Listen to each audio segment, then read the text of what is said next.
They can hear me. The people can hear me. Yay. And now they can hear me. All right, all right, all right. We're live. And We're muted. We They are can a pro hear me. The stream. people can hear me. Oh, God damn it. And now they can hear me. One All right, second. all right, all right. We're live. I We're muted. We They are can a pro hear me. The stream. people can hear me. Oh, God. Oh, one sec. Fixed it. Hold up. I'm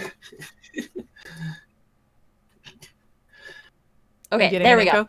Yeah, no, I think that was coming from Noir. No, that was me. We're Fair still enough. hearing the background music. Yeah, that's by design, not necessarily. But let's go like this. Turn that down a bit. Who knows?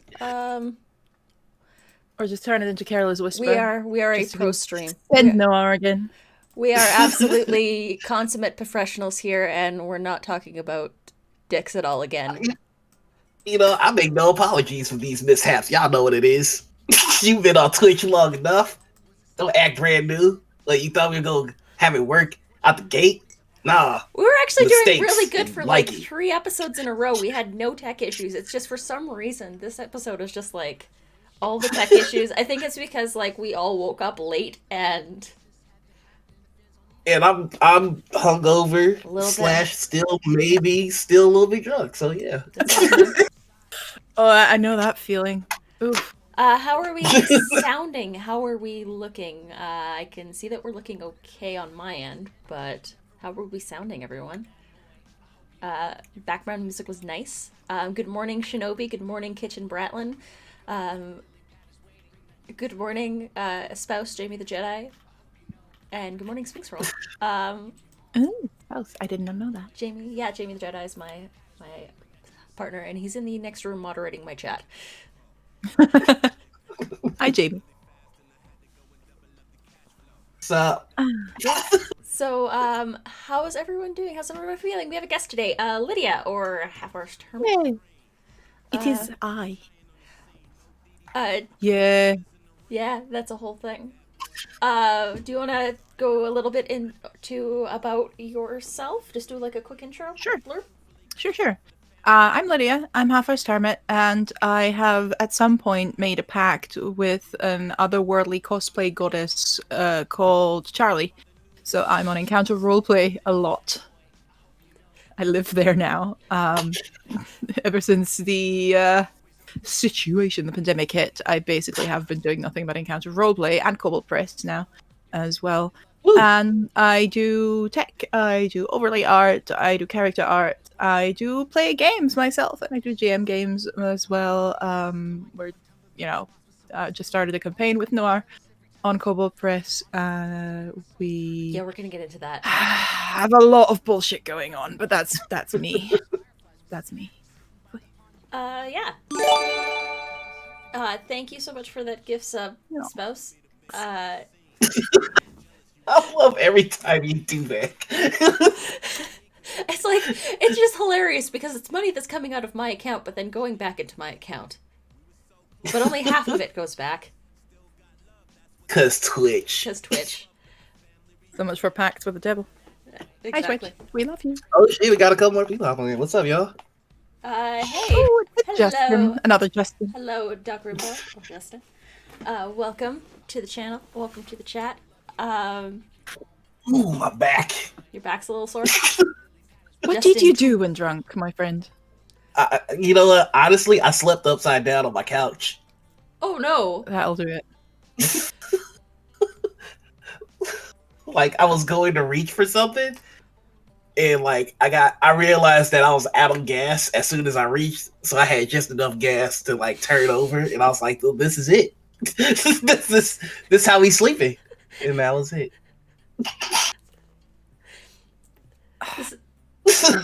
Yeah, last night I smoked weed and I got really productive. So cool announcements coming. I have the programming schedule straight through until November because for some reason the strain that I have makes me curbs all of my ADHD tendencies. So that's a bonus.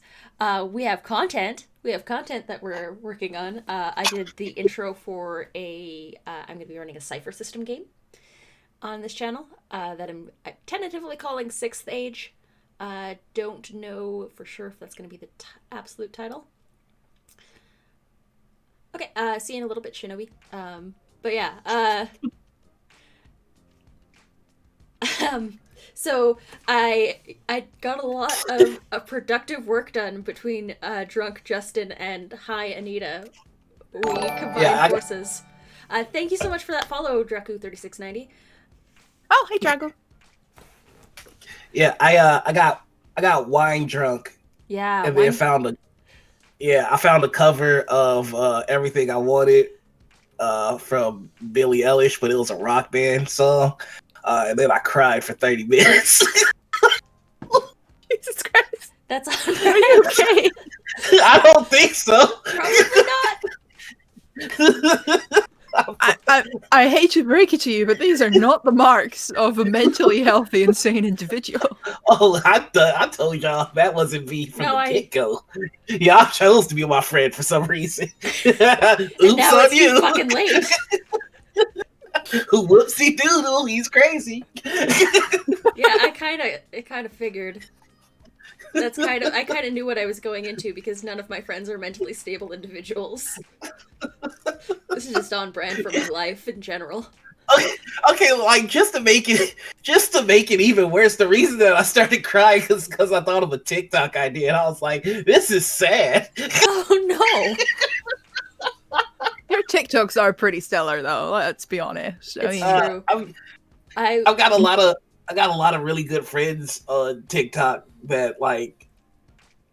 Honestly, everything's a competition in my head. And I'm like, you motherfuckers are making movies, so I gotta make a movie now. I can get behind that mindset. I'm too old to deal with TikTok. No, don't you say that. Don't you dare say that, because that means that I'll age out, and I don't want to, because I found my people. I'm also just like an ancient soul, so it's. I think once you're in there, like you're already caught up in the tendrils. Yeah. Once you're in, you're good. But it's just I could not get into it. I wanted to do a couple like in-character videos or that sort of thing, but I just didn't have the energy or the time or the inclination. So there are different TikTok communities, and you don't get to choose which one you're in. Hey, what's up, Draku? You don't get to choose which one you're in. The algorithm kind of just puts you there based on what you like and shit. Is it Ryan? I'm not looking at the chat. I'm looking at your face. Is it Ryan? Because totally I know that face. It's Ryan. Thank you so much, Sphinx for dropping those 5 gift subs. Is Ryan this channel's Colin? Is this what's going on? That's exactly what this is. Ryan kicks the door down in every chat he comes into. He's just like, I'm here, motherfuckers, and everybody's gonna have a good day. Like, I've never seen such a potent force of positivity. And right now, I'm drunk and very, like, mushy. And I'm like, man, come on. I like drunk mushy noir. He's so good. I mean, like low-key, like, I feel like there are people in the community that definitely need more shine on them, and Sphinx is one of those dudes because he's like always around and he's always supportive, and like he is the most like not like, you know, there are some people like me that's like, give me the spotlight, me, but like there are just some people that are just all about being a solid supporting foundation for the community. Yeah. And like I'm like, what more light on those motherfuckers, because it's just like, ugh. Yeah, Sphinx generally comes into like, he's in every chat. He'll just drop a bunch of gift subs, occasionally lurk. I see you lurking.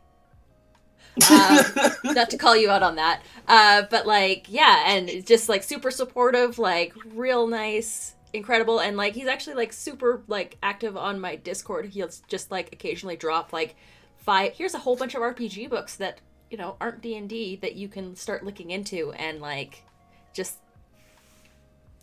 all around good. If we had more Ryans in the community would be a much better place. That's what it boils down to. If Ryan and Well, Colin did we know this would all? What were you saying? I said, if Ryan and Colin were ever in the same room. Oh god. Well, the thing is, like, they're okay. So Colin is very like he's a colorful dude. Like right. Like I like the hesitation there. It's like, okay, how am I going to say it to this asshole without making him out to be an asshole? Like, keep going. Keep going. He's a colorful dude, and like he's one of those guys. Like I call him like, and this might seem like an insult at first, but give me a second. My brain will get there. I believe in myself. This is like a half-baked idea, and like I'm just jumping off the ledge, hoping that I land this. I'm just watching you flail. This is fun. No, here we go. Colin is like pleasant sticky paper. no, hold on, because this is gonna work. I'm gonna make this work.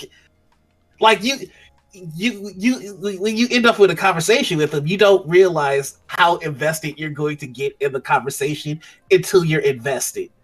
And then it's just like, fuck, you're not one of those people that I can be like hi and bye to because like I want to keep this discourse going. Shit. Like you know there's some people that you see them and you're like, this is gonna be a 2-minute conversation at most. Like I'm like, hey, ooh out the bam, let's chop it up and then I'm getting the fuck out of there. Like Colin is just like, all right, I'm gonna chop it up with you. Hey, you make a good fucking point. Yeah, you make a good fucking point about that. Oh, we should do that. We should do. Oh shit, that's awesome. And then you look and it's like, oh fuck, we spent an hour talking. So like I like people like that. But anyway. Listen, don't take this the wrong way, but Doc Rumbo was a piece of shit. Like, sticky paper. My normal response would be, I will fight you. But I know that Doc said this himself in chat, so my response naturally is, Doc, I will fucking fight you. Stop with the self-deprecating bullshit. Everyone loves you. You're literally the human version of a golden retriever puppy. Nobody could kick like, that. Just such, like, for real, it's just such like, happy enthusiasm, and just like you feel just good. Cool feel good, So, like being no. around him. Yeah. Yeah. You know what? Fuck it. Let's just spend an entire episode throwing roses on motherfuckers. Just like okay. This is the appreciation morning I'm ritual. here for the honey roast. The honey roast. I like that. Oh, now I'm hungry. I still have a half-eaten muffin from last night's stream. How can you have a muffin and not eat it all immediately? That Right? self-restraint is impressive. Oh, you want to know how? I can tell you how. You get too drunk and you forget that you have it. There it is. The hedonism today is wonderful. I'm enjoying this. Channeling Bacchus for sure. Oh, I can see that. No, you have to do a Bacchus cosplay. Oh yes. who? Bacchus, the god of wine and song. Nar, do you wanna hop into the fake grinder on Saturday? Oh let's shit! What time next Saturday? 4:00. Hey, okay. So like, I made a mistake this Saturday where I double booked, but I'm looking at my calendar now, and there is no critical misses. Nope. And there is no degrees of madness, so I can do it.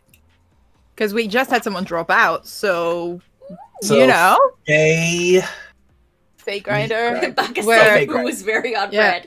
That's true. Because people are getting fucking extra in that channel. For everyone not knowing, the Fake Grinder is a charity stream, D&D 5e, because what most people know, where the GM basically just gets to kill a lot of people. It's very much Gauntlet style. And we collect via donations for a good cause, and it's Thrive DC, taking care of homeless folks in DC, because, well, my dear co-GM and beloved husband, Colin, actually, we just talked about him, we're going to go through a very rough divorce as Queen Titania and King Oberon. So everyone is doing we have a couple of Shakespeare's. We have one bard called Willie. We have the Nick Bottom, who is a half centaur, but other half, yeah. We've got Puck, we've got Moth, There she is. Puck is here. Hello, cat. And everyone is bringing their Shakespeare Fey bullshit A game. So it's silly as fuck if you want to actually play Bacchus. All right. I'm here for it. It sounds like something to do. Yes, Shinobi, that was Sphinx that gifted you that sub. Thank you so much, Sphinx. Calling the sticky paper. Yes, thank you so much for the follow, Cleric of Cord, or Cat. Welcome. Oh Lord, yes, this guy got the nickname Sticky Paper because I'm a drunk idiot. I can rename. No, I might not be able to rename him on his server. Real quick, I just want to do a plug for something else here. Do that. So, friends who roll dice are doing a stream today. Roll for Lebanon. They're raising money for the folks over in Lebanon who went through that just terrible tragedy. It is from 11 a.m. to 2 p.m. PDT. So if you're not watching us, watch them. There are really good people involved in it.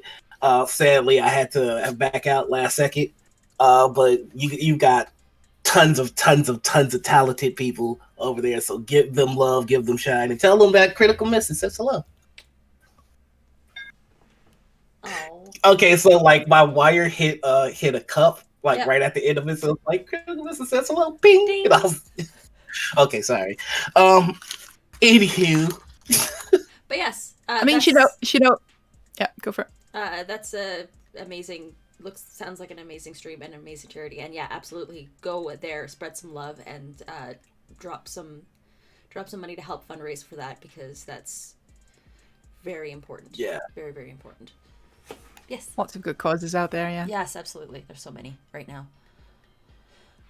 I mean, Shinobi, the objective is neither to last the longest nor to come out alive. It's really just to make a memorable exit, I would say. And generally a memorable appearance. A certain Doc Rimbo here turned up for my last Fey Grinder as Scott Murphy, the encyclopedia salesman, who was basically a random person with 10 hit points and no stats and no nothing. And chat decided to adopt him and gave the big, powerful, like, what is it, 50 quid donation to turn him into a superhero. Turn him into a fucking high-level cleric. Can I spoil this, Justin? Or not? Tell me in chat. Because, you know. Yes. He might be coming back for this Fey Grinder. He says yes. He says yes. You're the queen. He might be coming back. That's nice. Great. Yeah, I am here the for meat that. grinders are always fun. Like the first, like I've only done one, but it was a great time. I think the way I died is Susie stepped on my neck to death, and then an angel in the shape of Adele whisked me off to heaven. It was great. Oh, the Susie grinder was quite spicy. Jesus. Excited to see the return of Scott. As someone who has also been adopted by the Chaos Chorus, I know that feeling. If that ain't the best segue to get into a topic today, I don't know what is. And the topic for today, people, thirst. Thirst. I was waiting for a good segue, and god damn it, that's the best one we could get. So, these two were in a one-shot, what was it, last week? Yeah. Sunday. Last Sunday. And let's just say the thirst was so legendary that the company that makes the game that they played retweeted fan art of the thirst. Yeah, Anita got all in there. Got all up in there. That sounds about right. And if you want to watch what Anita got up to, and you know, so much innuendo I could turn this particular phrase into. Yeah. But yeah, the one shot is on YouTube now, so there she goes. Yeah, feel free You to watch that. you kind of made a fucking entrance there. Like, was this your first stream on Encounter? Second, because I was Second. on Dr. D&D, or sorry, Dr. RPG. Yeah, For Shinobi, the we're very talking about first the episode. Oh, yeah. Axiom Punk one. Yeah, we're the talking about Axiom Punk. one shot. Yeah. Yeah, Dr. RPG is of course the special sort of I mean, I noir was brainchild. yeah, and I was Yeah. playing a character from another stream on that, so Yeah. but yeah, But to have your first played game like this, I didn't expect fan art. Well, that's what happens when you bring the thirst. oh yeah. Oh god. What? I gotta tell you, it's always an experience watching your friends in a stream because, like, you know, you don't want to, like, I personally, I don't want to be biased to be like, yeah, to that character because that character's my friend. Like, I want to like get the whole ensemble, but like when the thirst shit started happening, I was just like, there they go. There it is.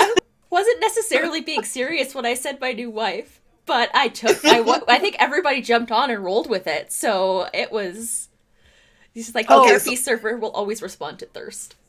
So just for anybody that might not have seen the Axiom Punk one shot that we're referring to, basically what happened was there's this like giant cyborg muscle mommy who was beating the dog breaks off of Anita's character, and Anita chose to flirt as a defense. Yeah. And it spawned a glorious fan art that Mitch, who GM'd Penny for a Tale, is wanting to get out a shirt. Yeah. So if you want to have a look at that, I just posted it. Void Smoker's fan art in chat is fucking glorious, and this is Anita's character. The tiny one that is currently being crushed, but also kind of liking it. And her no one. Yeah. Those hard eyes are so good. Like, I think the immediate reaction from me as a player was heart eyes, and I said it out of character, and then it got turned into an in character thing. That sounds about right.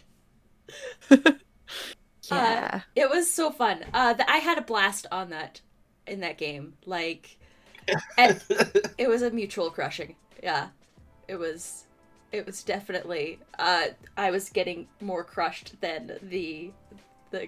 I was more the crush-y than the crusher, but I was also crushing. I mean, and let's give our roses to Corporal Kid, the ultimate AI wingman. Yeah. It became a party objective. It became a party objective to get Anita those cheeks. Oh yeah.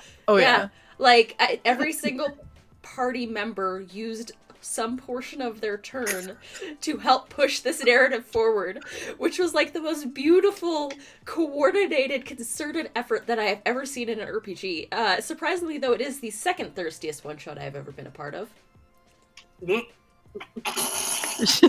Nahara is illustrating the topic quite beautifully. Yeah, like, everybody used their turns to, like, try and push this forward. I kept failing my dodge rolls, like, so badly, but I kept rolling, like, good on attacks, and then, like, 1 point of damage. So it pushed the narrative forward even that much more. It's like, well, I don't want to hurt her. Yeah, well, I mean, we didn't even know her name. Dodge for shit. Oh, no. Do you know her name, like, now? Like, we, in the Encounter Roleplay chat, in the Discord there, we named her, actually, wait, there's a whole acronym for this. There's a whole acronym. You should all join the Encounter Roleplay Discord. It's a good time. Do it. Where are you? A lot more thirst in there. I can and specials. Let me just grab that. So we named her Android Navigational Directive Prototype Enhanced for Gunship Guidance and Interception. And Peggy. Because we had to go for the Hamilton reference. Yeah, Mitch really. I'm so fucking upset. I'm so fucking upset. You had a chance to be part of this. No? I know. I know. I'm so fucking mad I wasn't. Yeah, we had to go for the full-on Hamilton reference. I think that gives us a good question to ask everybody, which is, can you tell us one of your thirstiest moments in TTRPG? Ooh, this is. I'm so happy I'm here for this particular morning ritual. I want to hear all that. I've got maybe one or two. Well, the one is going to be from a Pathfinder game. You have to pick one. I have to pick one. You can put as many as you want, but like maybe Kat is cycling through a whole Rolodeck of options. There's a reason this woman carries the Thirst Trap title in Encounter Roleplay. I diverted an entire Pathfinder episode from Tales of Uzoya over on Valkyra's channel. The entire goal became to get my half-orc barbarian to date the Southern Elven tavern maiden. And so, like, I was getting advice from the entire party. They used, like, the ranger who has, like, a baby bear, like, put a bow tie on the bear and strapped a basket to their back that had, like, bread, cheeses, and wine. And then, like, the bear, like, found us in the park and just showed up with drinks and, like, snacks. And then, like, did, like, a little bow with this fucking bow. I was just like... I want a personal butler of that one, too. There. Of the two of them walking along the beach. Oh, yeah, there's art that exists of this. I've seen it. I need to find it. Like, I need to find it now. Oh, but yeah, that's one of the thirstiest moments for one of my characters. I need to ask Anita. You did go to the job the following day with Judy hair. I still had a lot of gel in my hair, but I managed to get it to lay flat. It took a little bit of water and a brushing and like a lot of concentration to keep it down.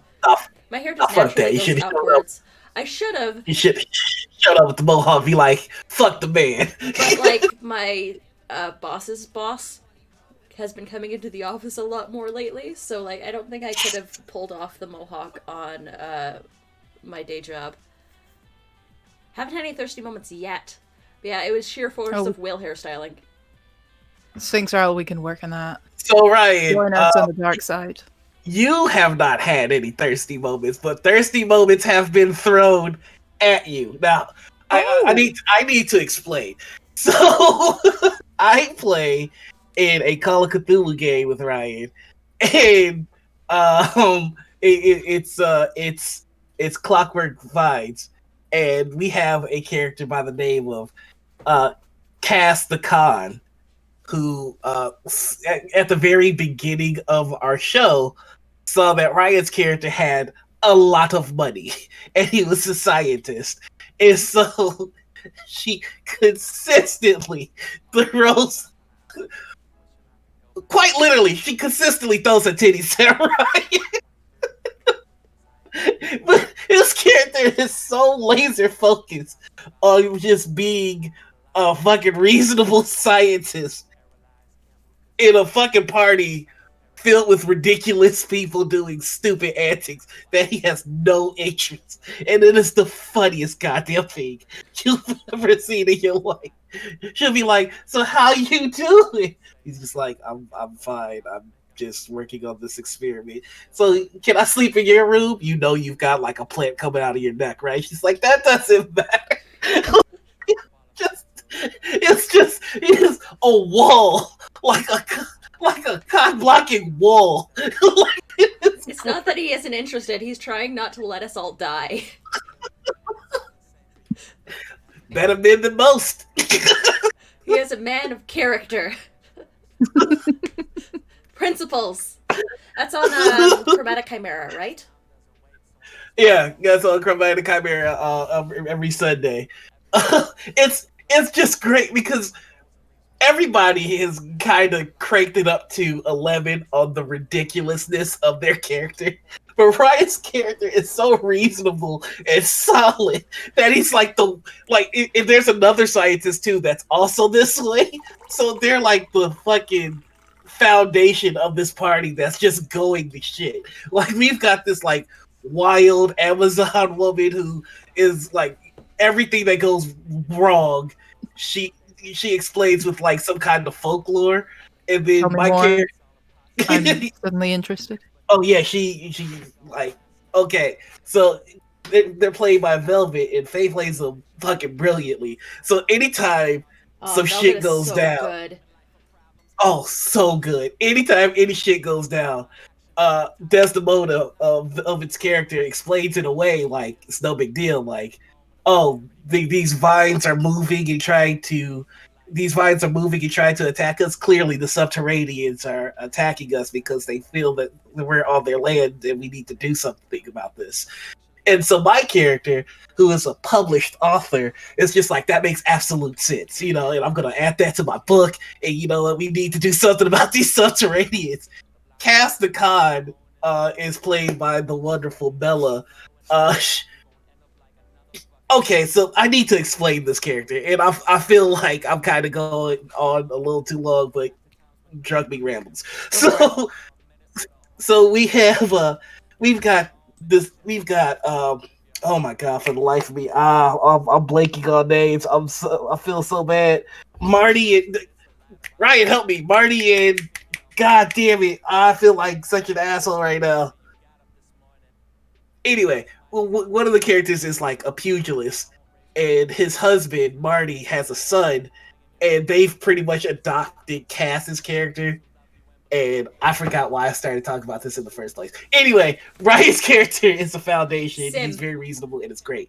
Sim, there it is. Oh my god, how'd you forget about Sim? Need that. Sim's been on this channel twice. What was that? Sim's been on this channel twice. How'd you forget about Sim? No, not that Sim. Oh. The character's name is Sim. Oh, okay.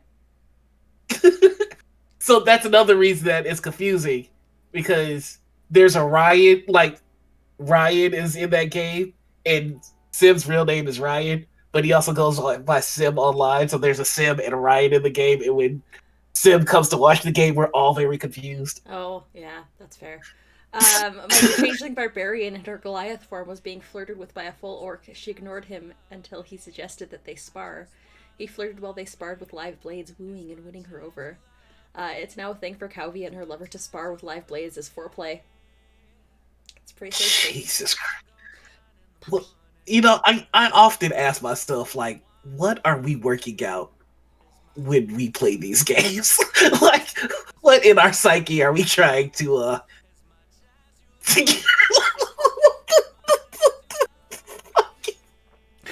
I know, just the simultaneous sips. Like, man, you know what's really hot is I get stabbed before we do it. Jesus Christ. Stab me, mommy. That is a subject best not considered too deeply. I mean, various forms of penetration involved. Me. Hi. Okay, so you know what? We're taking it there. There has to be at least one person that discovered their interest in pegging from Dungeons and Dragons. That's all I'm gonna say. We're gonna leave it alone from there. In case you guys weren't sure, this is a rated mature stream.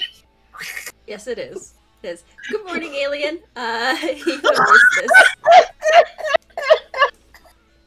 Oh, Nara's dead. We killed him. Rip. Rest in peace.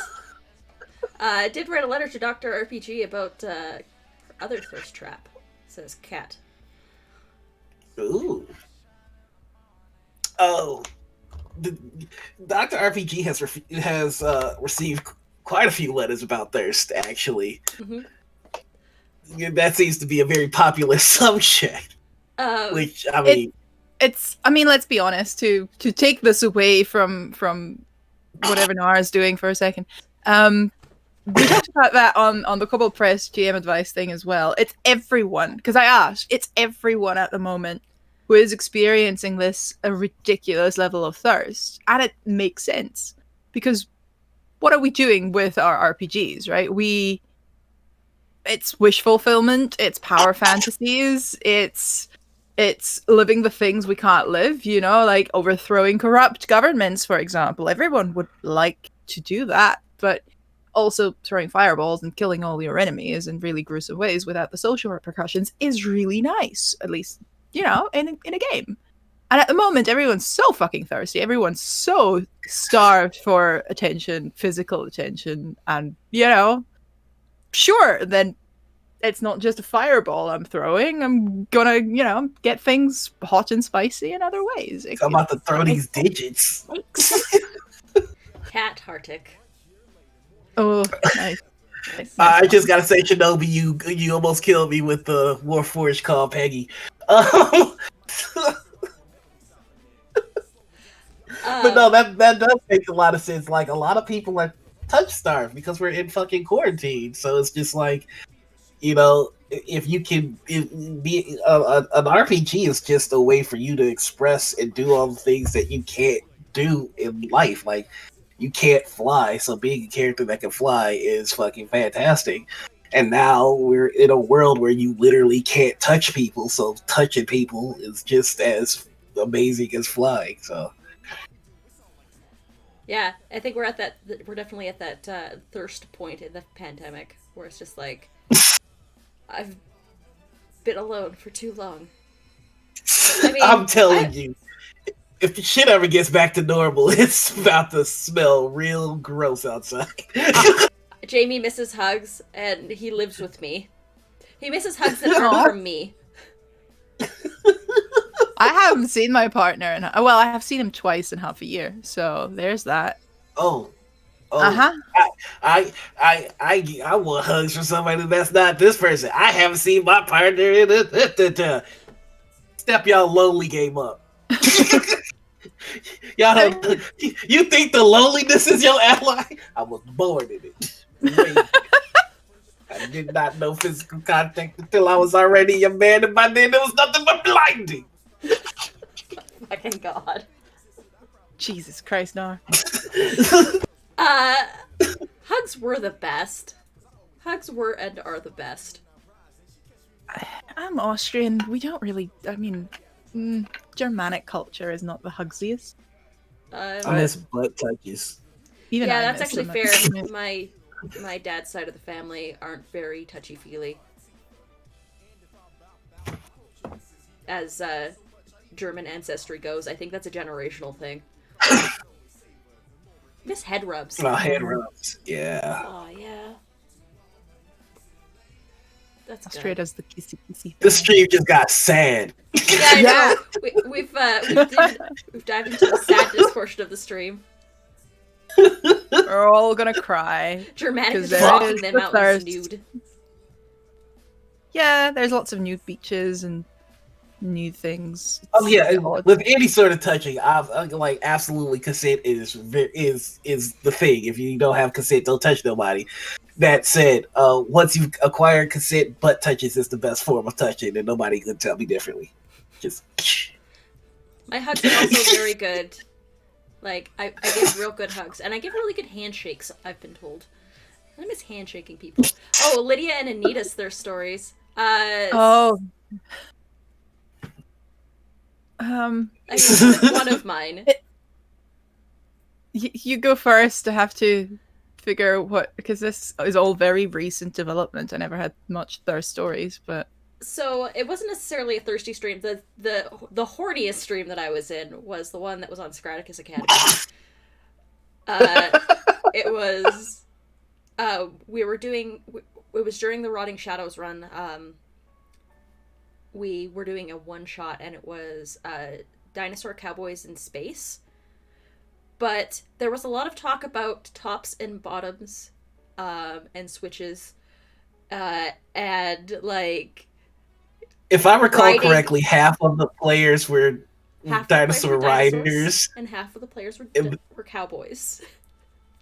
So D, or It's the Riddler, was Jeremus Dust, who is a cowboy, and I played Lucy, his real dumb Stegosaurus. And there was a lot of talk about riding. At one point, cowboy hats came out. We all had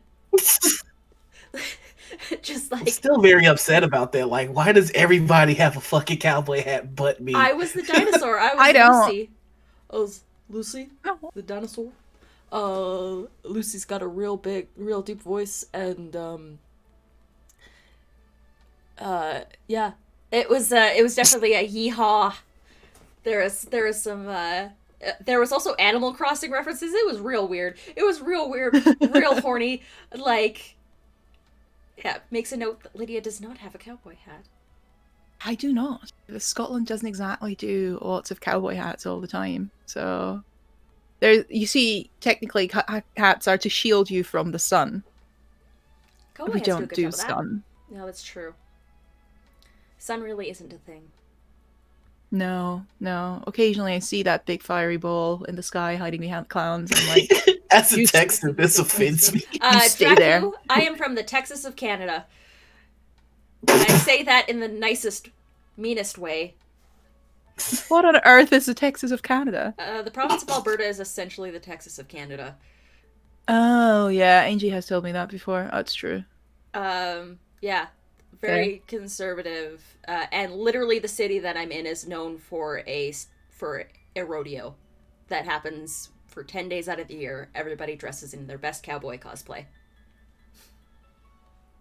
Wow. Yeah, it's true. This province is definitely North Texas. Like, honestly, Calgary is like a sister city to Calgary in Texas.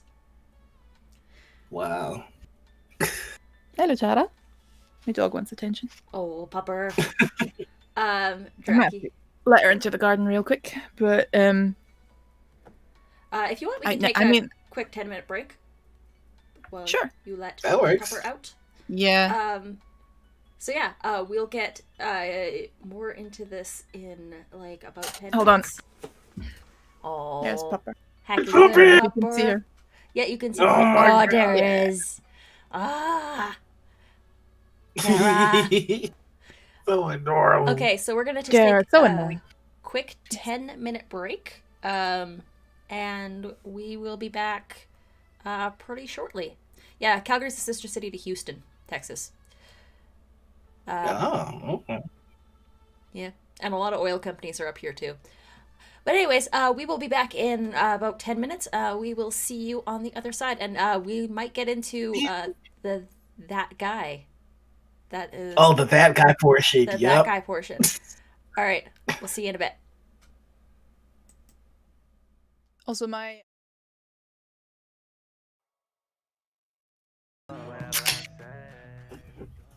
now. Hi, everybody. We're back. I think. Hey. My stream and everything is being real slow because for some reason my computer is being very slow. I need to look at see what might be in the background that's taking up all this space.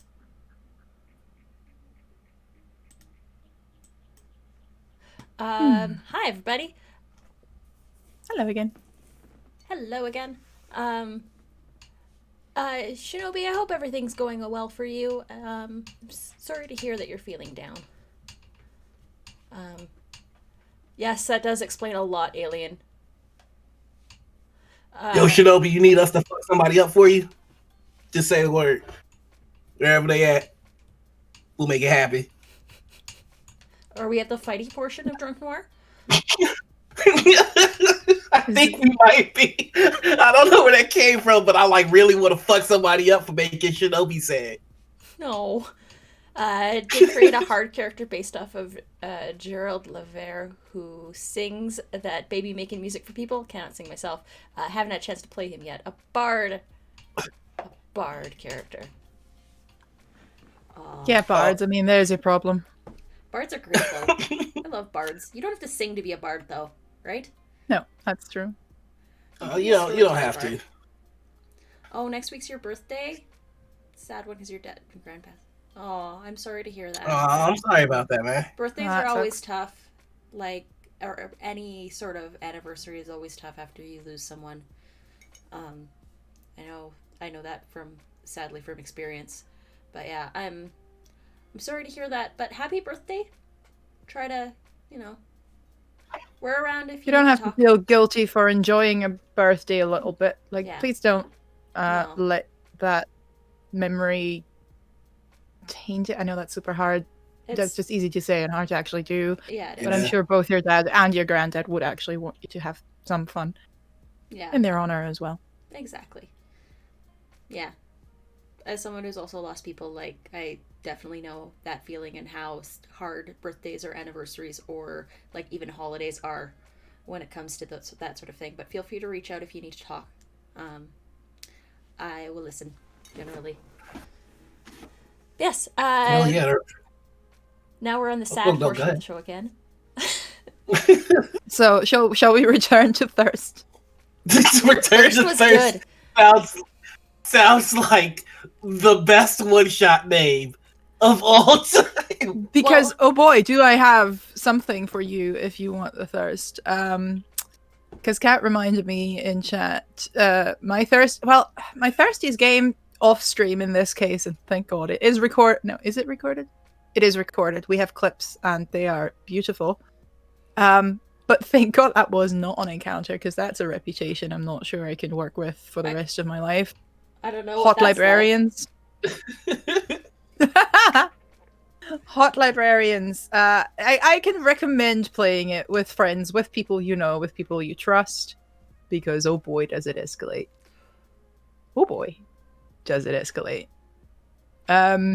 It's basically one of those little one-pagers, and you get your librarian stat of, you're an expert in history books or child literature or poetry. And then you get your smolder, which is possibly the classic let down your hair sexily in slow motion or chewing a pencil in a sexy fashion. Mine was reapplying lipstick, and I went full goth for that one. So I lived in the basement with the old manuscripts and redacted books. Things happen. The devil tried to return a book. I ended up becoming Queen of Hell, and there was a threesome at the end. That's the short version of it. But there was so much more. I've been told. Oh yeah, it is. Which was only surpassed by Sexy Battle Wizards, which is also great. Sexy Battle Wizards is hilarious. Oh my god. You got the three Jesus stats. Christ, Sexy, Battle, and Wizard. Yeah. That's the one that I came in on at the end that broke my fucking brain.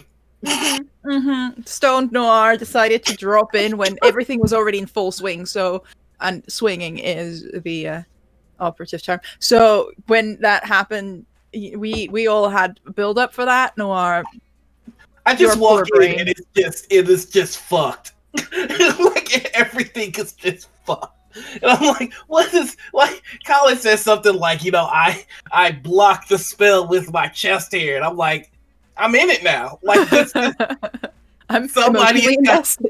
somebody's got to explain this shit. I apologize, Shinobi. I know what gloomy moods can be. Yeah. But yes, if only my mother wasn't a librarian. Oh no. Oh, that is unfortunate. That's a whole bunch of that's a whole can of worms that I don't necessarily want to open. That's a whole Freudian thing. So what I'm hearing though is that you have to play Sexy Battle Wizards instead, right? Yeah, Sexy Battle Wizards. I'm hoping none of your parents are a battle wizard. Okay, so this is kind of random, but that statement made me think of a question that I have asked myself many a time, which is if you knew that one of your parents did porn, would you roll the dice or do you abstain forever? What? This went places. This did go places. This went in a direction I wasn't expecting. Well, it's just like, you can't really dig on librarians because your mom's a librarian. It's just like, well, if one of your parents did porn, like, what do you do? Do you risk it? Do you not? Like, what are we talking about? What like, do you mean watch? Do you watch any porn with the 1% chance that you click a link and like now I'm scarred forever? I think that's on the subject of you can't enjoy sex. Jack is like, oh hell no. Yeah, exactly. Welcome to this 18+ stream, everybody. What a way to start your weekend, huh? Yeah. Oof.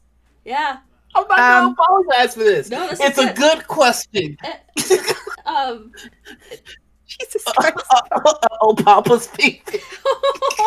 Oh no! Oh no! What did I walk in on? Why am I here? Welcome to morning ritual. Well, I mean, it wouldn't be a morning ritual if we didn't at some point talk about dicks. I mean, I'm Jace just won chat. Familiar with the topic. Forever. I would abstain from That's not the most insane board game of all time. It's like Don't Wake Daddy, but like yeah, you want to play Papa's PP? It is too early for that kind of content. I'm sorry, keep going. Oh, tangentially, it's kind of like it reminds me of just a couple days ago, the cat knocked my dice off my desk. I'm gonna get to a point. I'm not just drunk rambling like more. Knocked my dice tray with all of my dice in it off of my desk, and I found all of the dice except for 1d4. And I walk around my office without shoes on. So I'm worried. Oh, you're gonna find it the hard way. I have a fear. It's kind of like stumbling on your parents' porno. Is you have the risk of stepping on that D4.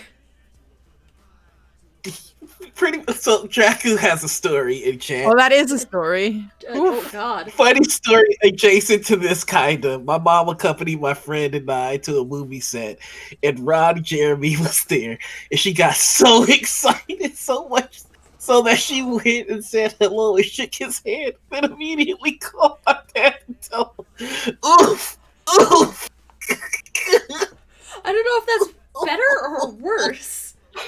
That is either a very cool mom who's in with the pop culture references, or there's some stuff you do not want to think about too closely. There's a lot of questions that brings up that I would never want to ask myself if I were you. Wow. Wow. But the fact that she called your father immediately is either way a good sign. Like, that speaks to some form of healthy relationship ish. Yes. Okay. I can't hear oops and not lose my shit right now. Oh, your shit was lost an hour ago, Noah. Yeah, It's I think true. this whole stream today is off the rails. I'm so sorry. No, it's all right. I am still here for this. Maybe they both love Jeremy, right? Look, I'm not asking any follow-up questions because if I were in your spot, dog, I would not want to be thinking. Look, if you have a loving couple that watches porn together, then that is fine. Hey, I'm not it's saying fair. that's what they did, and I'm not saying, Draco, that you should now think about your parents watching porn together. But you will. And I'm only slightly sorry I put that plea into your brain.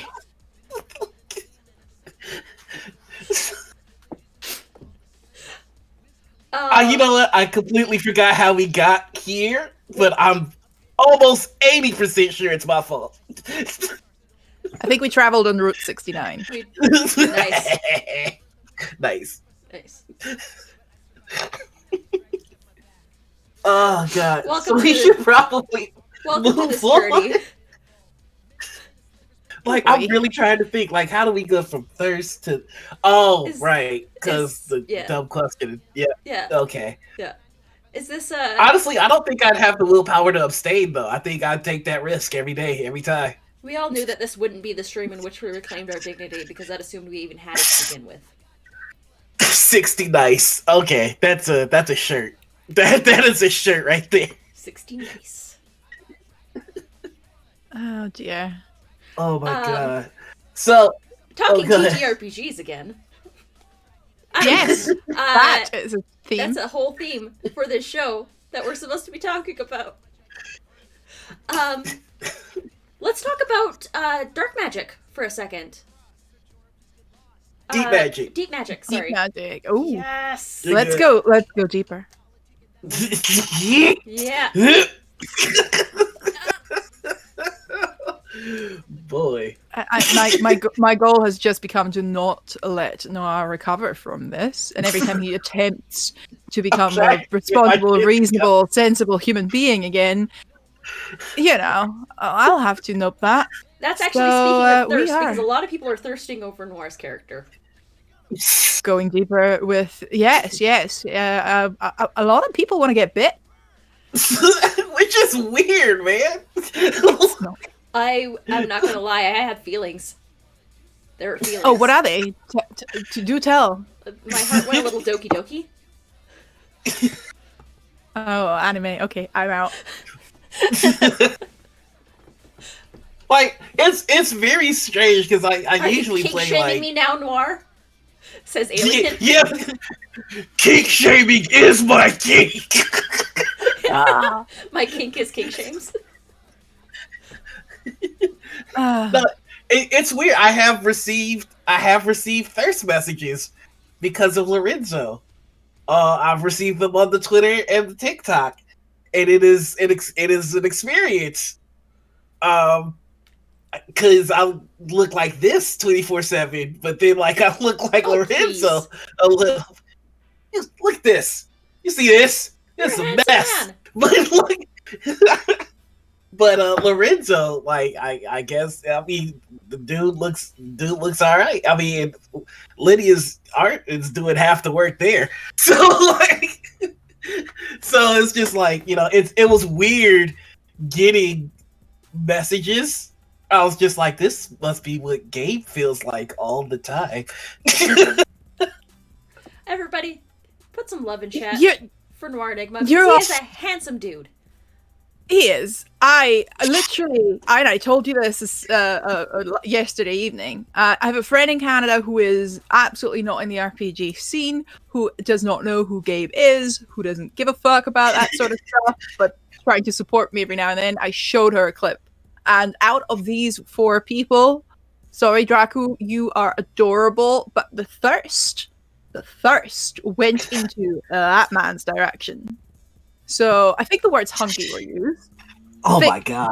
Thick was used. So that is a good thing in this case. And the words, who's that? So, there. I can totally handle compliments. Look at me doing such a great job of it.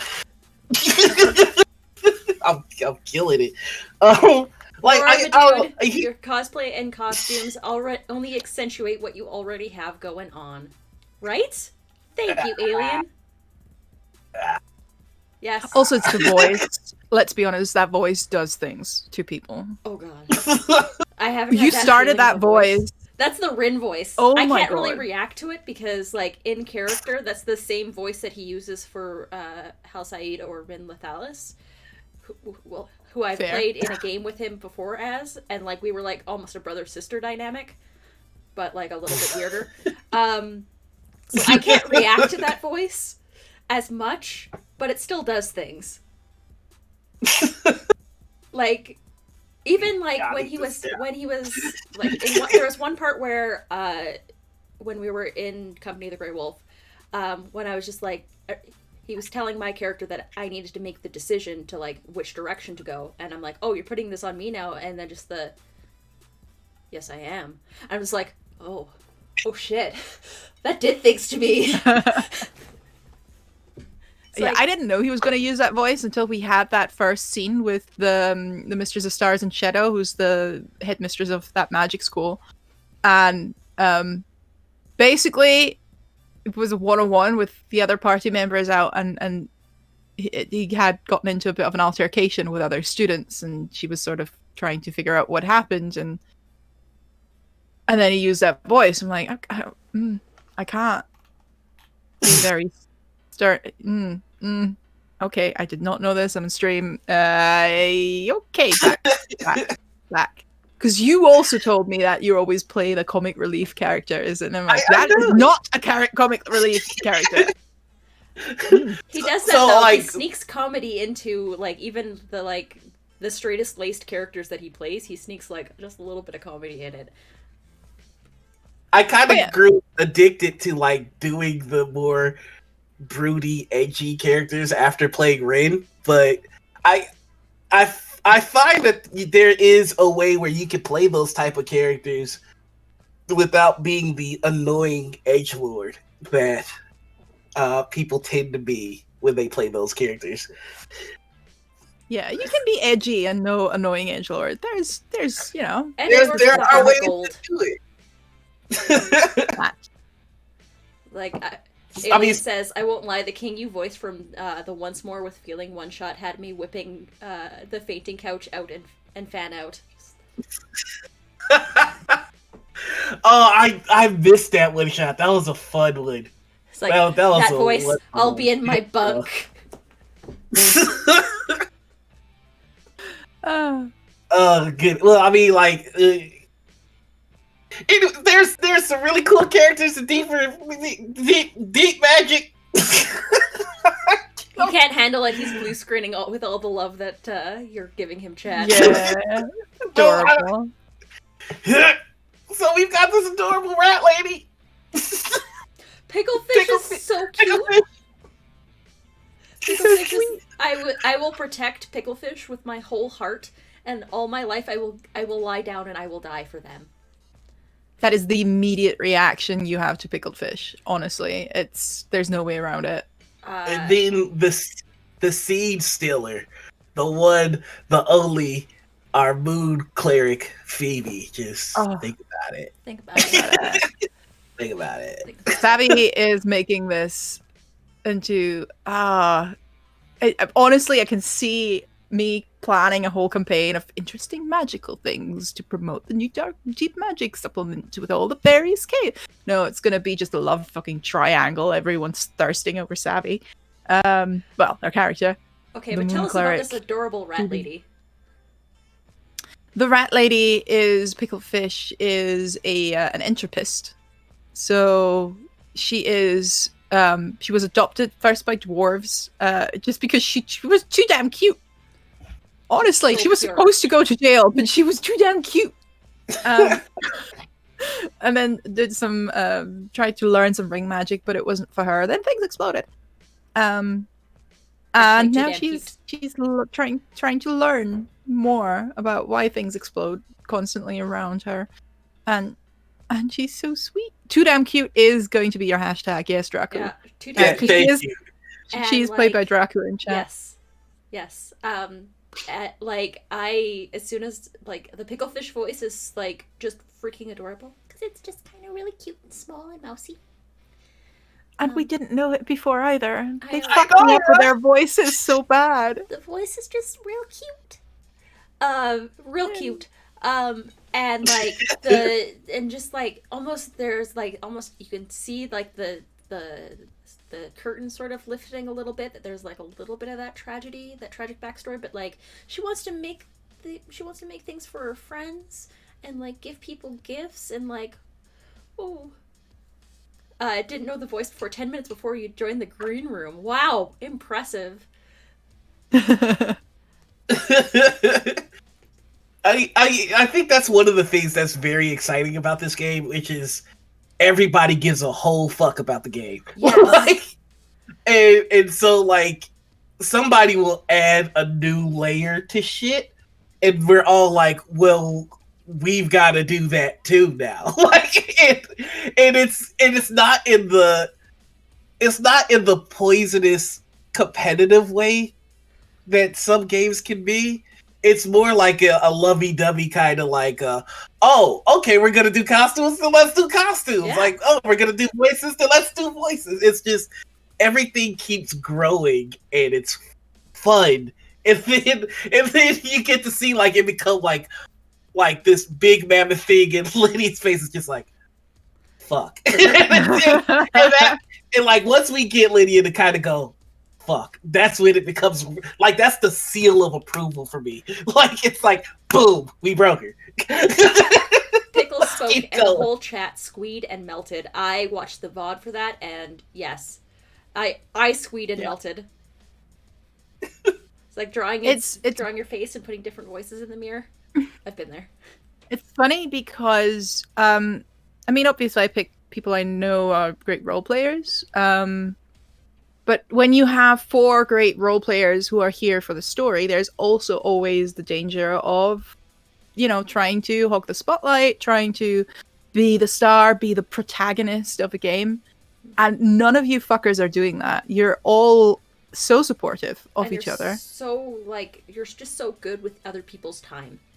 I think that's, like, one of the keys to being a good role player and being a supportive role player is, like, just being aware of the other players at the table and just being cognizant of their time. Yeah. Well, so, go ahead.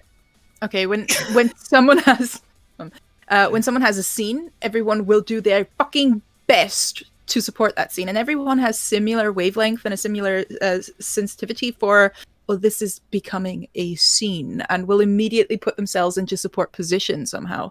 And then after that scene is done, that person will step back and go, I've had my scene. Now I'm looking to make others shine somehow. Like, that is constantly interlinking with these 4. And it's such a valuable dynamic to have in a TTRPG. It's wild, to be honest. I gotta say, like, everything about the game so far is kind of lending itself to letting us do that. Like, even the initiative. Like, I've never played a game with initiative being the handoff. I love that style that we're using, which is basically like we don't let dice determine who goes when. The way that we're doing it is, one person goes and then that person gets to choose who in the party goes next. And it's just so cool because it makes you in your character have to like not just think about what you're doing for your combat, but also what is everybody else doing, which I feel like with dice and initiative, it kind of takes you out of it because you're just like, okay, I'm just waiting for my turn. I do my thing, I say I'm done, and then the numbers tell us who goes next. Yeah. It's like, no, it's just like, do what you do, and who do you think that partners up well with? Like, it's so fucking cool. And yeah, Alien says it's a cool mechanic because it helps. It does actually, like, I watched it happen, and yeah, Draku loves the energy that they have going on with, like, and I could, like, feel that energy when I watch the show, and it's just like how everyone just sort of like bonds and works together, and that's actually kind of similar to how initiative was done in the Axe and Punk one shot as well, where it was just like there's no real initiative role, or like there's a group initiative. It's like group and then bad guys, and then like people in the group pass off to each other based on the narrative or how it would work. Absolutely. Playing that Axe and Puck one shot before the actual Deep Magic definitely solidified, because I was a little bit on the verge of, am I using that sort of floating initiative? Does it get too complicated? Because of course you do kind of have to regulate as a GM as well, making sure that everyone gets it. But with 4-player party, it's easy. Oh yeah. But that Accent Punk one shot was definitely like, yeah, this is gonna work with these fuckers. Yeah. What you said about good role players, Lydia, is a good role player is what you described and doesn't seek to always be the protagonist. Yeah, cat, absolutely. And at the same time, you're allowed to have your moment. Like, there's also people who are constantly sort of feeling sorry or apologize for being in the spotlight, and then at the same time develop a little bit of a resentment for not being given that opportunity. You can take that opportunity. You can go, this is my scene. Just then have to step back and hand it off to others. But yeah, it's that back and forth. Sharing is caring. And we've done a lot of talking about 3 of the 4 characters, but I also want to put some shine on Bastion. Yes, please. Colin's character.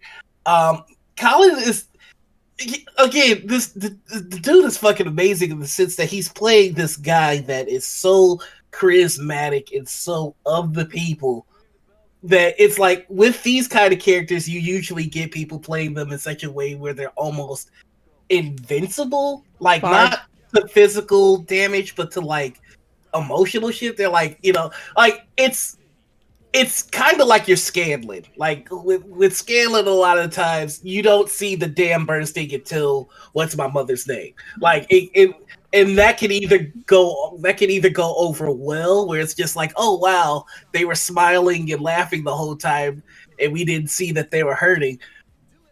Or it can just kind of be like, where the fuck did that come from?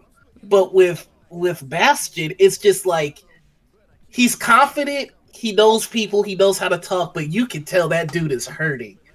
And I love that. I love it to death. I'm like, Sticky it's Paper's so character. good. That's Sticky Paper's character, yes. I'm sorry, Colin. Don't be. We've got Pickle Fish and Sticky Paper. I think they could change the overlay name. No, but it's right, bards, right? Lots of people play bards, and there's a certain way to play bards that seems to have become the norm. And there's sometimes people who completely subvert that, which is great. But I'm always impressed when people take tropes and still manage to find new things about it and do new things with them. And that is impressive. He's playing a weird singer, which is also from the Deep Magic book, which is a full support bard. So essentially, he's a hype man. All his special abilities are used to hype others up in this, like, have you met this guy? He's the best, and let me sing you a song why. And I think that is a beautiful way to do it. And yeah, sure, he's flashy in his very pretty embroidered blue coat and his horns and his glasses and the extra cosplay that is happening in this group. And yes, Noir is the reason he did that, because Noir started it, and then Colin was like, well, fuck, now I have to. It's on. But yeah, it's still supportive. Picklefish is apparently going to give Bastion a rat folk name now. Sticky Paper. And Sticky Paper is very good at that with all his characters, hinting at depths for what could be a superficial sad boy. Not going to unpack that right now. Yeah. Yeah. And moving back on to Phoebe, like Phoebe's so okay, good. so Phoebe's deal, like, for me, is that I can't figure her out. Like, Phoebe projects having it all figured out so well that it's just like, what's your damage? Like, I can't then you go get those the scenes when she's damage by at herself all. and her voice drops that superficial quality, and you actually hear the real Phoebe. I'm gonna break her so hard. Deeper. That makes my DM heart just sing. They've given me so much good stuff as well. You have no idea the backstories they've all. Which again, Noir, that little 5-point thing that you sent me for Lorenzo, I sent it to the others. I'm like, you know what? This is a brilliant idea. Give me all the ways to hurt you. I stole something from Nomadic. He has a system for delivering backstories that's very simple. Like, instead of getting pages and pages of like backstory, it's 5, 4, 3, 2, 1. So write 5 important concepts that are developmental or integral to your character. This can be personality, impactful life events, physical characteristics, sentimental items, etc. 4. Write 4 goals that you'd like to see throughout the campaign. Please include a mix of both character-driven and player-driven goals. 3. Create 3 NPCs that are important to your character. 2 must be friendly and familiar to your character. The other one should be adversarial. 2. Create 2 secrets for your character. One is a secret your character knows, and the other one involves them but they are unaware of. And then 1, develop 1 reason why you're going on the adventure. This is what connects you to the other characters and acts as an investment towards the completion of the story. So it's very simple. 5, 4, 3, 2, 1. It takes away the novels, pages and pages of backstory, and it gets right to the nitty gritty of who your character is, who they were, why they're here, and how your DM can fuck you. Yeah.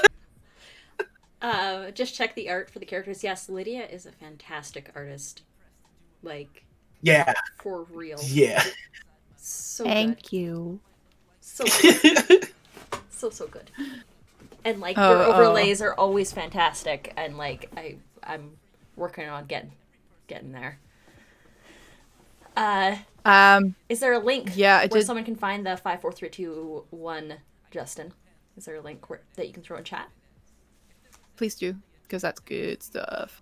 I'll have to create something. So come to the Critical Misses Discord, and you'll be able to find it there, because that's where I'll put it. It's very helpful. It's extraordinarily useful. What I found is, like, a lot of people don't like doing backstories because they don't want to write a novel, or some people don't feel comfortable in like writing fiction. And this is just a simple questionnaire. It's just like, you don't have to tell me it in the form of a story. What do you want? Like, I think one of the things that like I want is, like, I want Lorenzo to be able to fly at some point. Just like simple shit like that. Just whatever. Because I'm making I was gonna say Thor again, but it's not Thor, which I discovered. But anyway. Yeah. Right, yeah. So I think we covered just about everybody in the deeper magic. There is one thing I want to say is, what the fuck with that cliffhanger, huh? Yeah. Well, you were entirely too wholesome. I had to kind of explode the world. That fucking cliffhanger. So I've never been more upset. Like, I wanted to fight you. You would lose, and you would like it. You damn right. We all know this about me. Oh god. Yeah. Even who's like, how dare? It just often just taking a left turn for a hot second. If you are on TikTok, check out Who's Your Kid's TikTok, because it's like really good. It's really good. Like, I've been watching more of his TikTok, and I'm getting mad because I'm like, fuck. AJ has some good TikToks. Fight against Norse love language. That's fair. No, look, lies. I'm a simple man. If I could get beat up by a pretty language. Hey, what's up, man? Welcome, Who's Your Kid? We were just talking about Lessons in Deep Magic, which is the campaign that Lydia is currently running on Kobold Press. And Noir Enigma is on there, as well as Draku, who is in chat, and 2 other wonderful humans. One is now known as Sticky Paper. Poor Colin. Yeah. Poor Colin. Yeah. Ooh, cat's up for it, Noir. Oh, like I was just trying to explain to people, like fighting isn't my love language. Getting my ass beat is my love. That is a very important distinction. I mean, there was that thing that you were saying. It was just like, what was it? TTRPG players have, or like, you like TTRPGs. You wear glasses. You're short, and then you're into. Well, okay, yeah. If you are in the TTRPG community, you play Animal Crossing, you have glasses or you need glasses, chances are you're on or have been on FetLife. Like that's just the rules, man. I don't play Animal Crossing. I'm on That's there. no for all of these, but it's still good. I feel like there's more to that sentence, Anita. Nope. I'm not gonna say anything. Sorry, what? I smell kink. Shaming. Oh my god, this is a thirsty ass episode. My not stream title, but my alternate title for this stream is "What Thirsts May Come."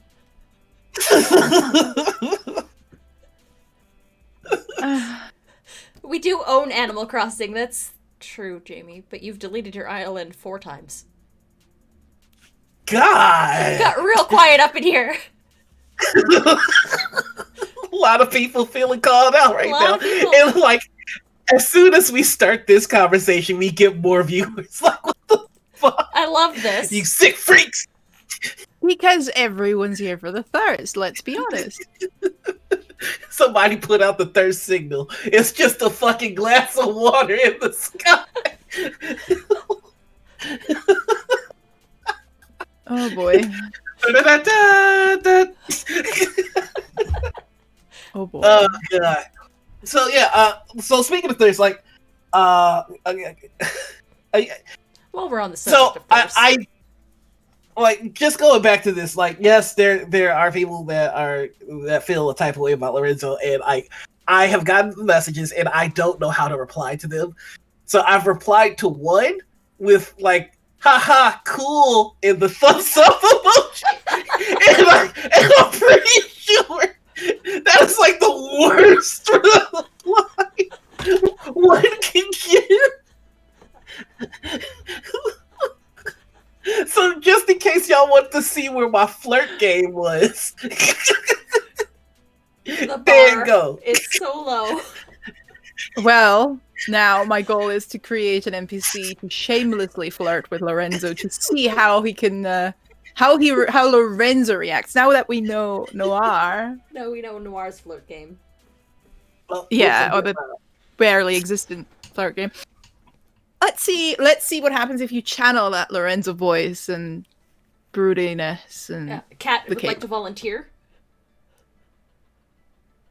I can tell you, like, I Bit too quiet now. Real quiet. Goddamn. 1 second.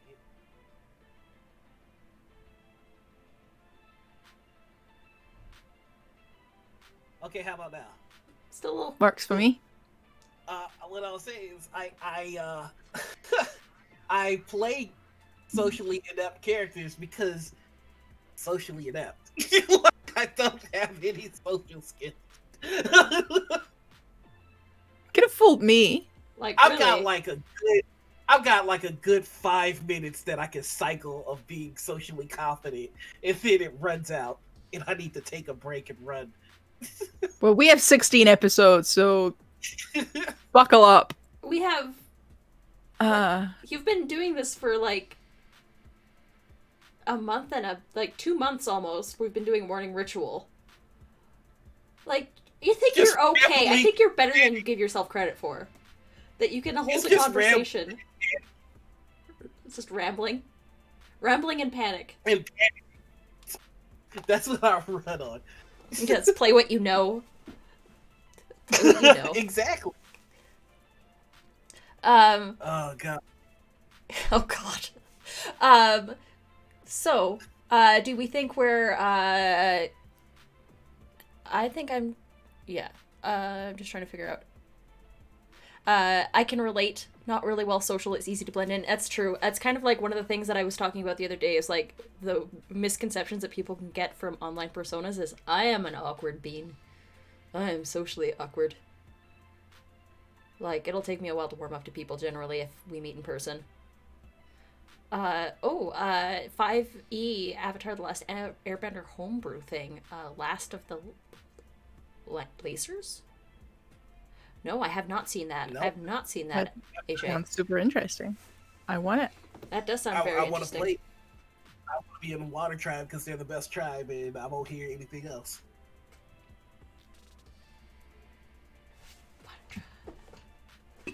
Nobody's arguing with you. No one's arguing friend. with you. Nope. Real I'll introvert, but love fight. flirting. I feel that. I also feel like I go to the Noir Enigma school of flirting where I have no game. Flirt game non-existent. Yeah, there's a lot of people in this chat that are real bad at flirting. Earth Tribe, fight me, says Jamie. You don't want none of these problems.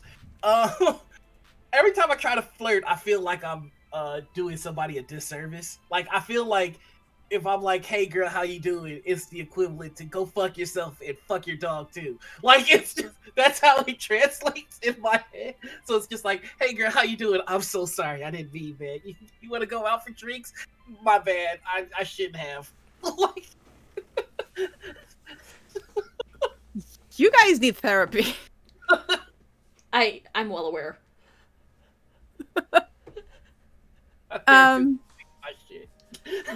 Do we have any questions from chat? How are we doing, chat? How is your Saturday going? And it can't all be questions about Noah's private phone number. I mean, Don't nobody want that shit. I, as someone that actually has his private phone number. Never mind. That took a turn. That took a real turn. Prepping for a homemade pizza and board games party. Oh, that sounds so much fun. Keep cleaning coffee off my monitor. Just stay safe. Look, you know what? If you have any questions for us or any of our characters, feel free to ask them. When I try to flirt, it doesn't work. When I'm trying not to flirt, they fall for it, and I'm just like, why? yeah, I get that as well. It's kind of like the it's the clueless. It's the himbo dynamic. It's the fact that you are just so sweet and so pure that they fall for it, but you aren't even trying. Because then you Have a inevitably good one, end up Kitchen in a Rattling. situation. Bye. Bye. Then you inevitably end up in a situation where you're not trying to flirt, and they dig it, and then they start flirting at you, and then you realize, oh shit, we're in a flirt circle. You're in a flirt off. And like, apparently it's been going on for a while, and I don't know where I am in the flirt circle. Like, how far in this flirt circle have we ended up? Because I wasn't in it knowingly. Good question. That is a good question, about Alien. Alien Jet. Yeah, what's your favorite memory of surprise bonding between your character and another? I think mine is with this idiot that's right next to me. Yeah, yep. I got two with those characters. One is the shoes, and then the second is the panic attack. Oh yeah, the panic attack was so good. So Probably. we should probably explain this. So our characters in Company of the Grey Wolf were connected.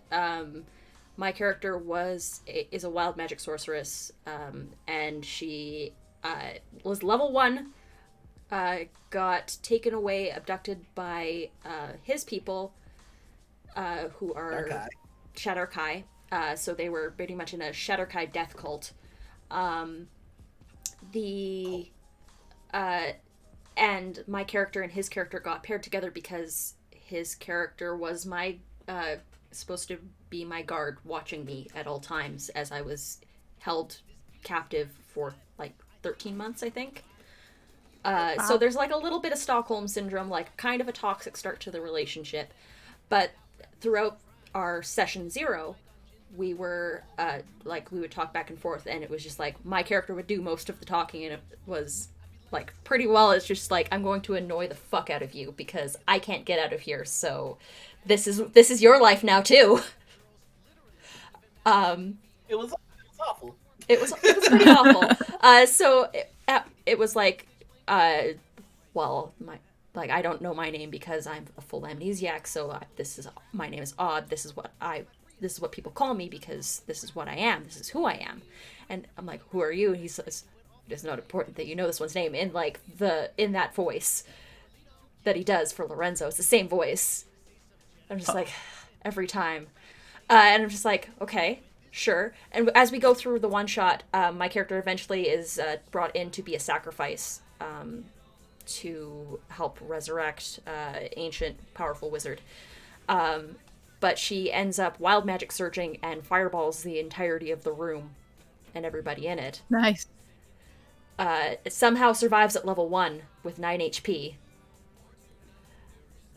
And his character was out of the room at the time, and we're talking back and forth, and I'm like, well, you keep saying that it's the matron's will because they're Shatterhire patrons of the Raven Queen. And you keep saying it's the matron's will that I be here. Obviously that this is a mistake. I shouldn't be here if I've caused all this trouble for you. And he says, you're right.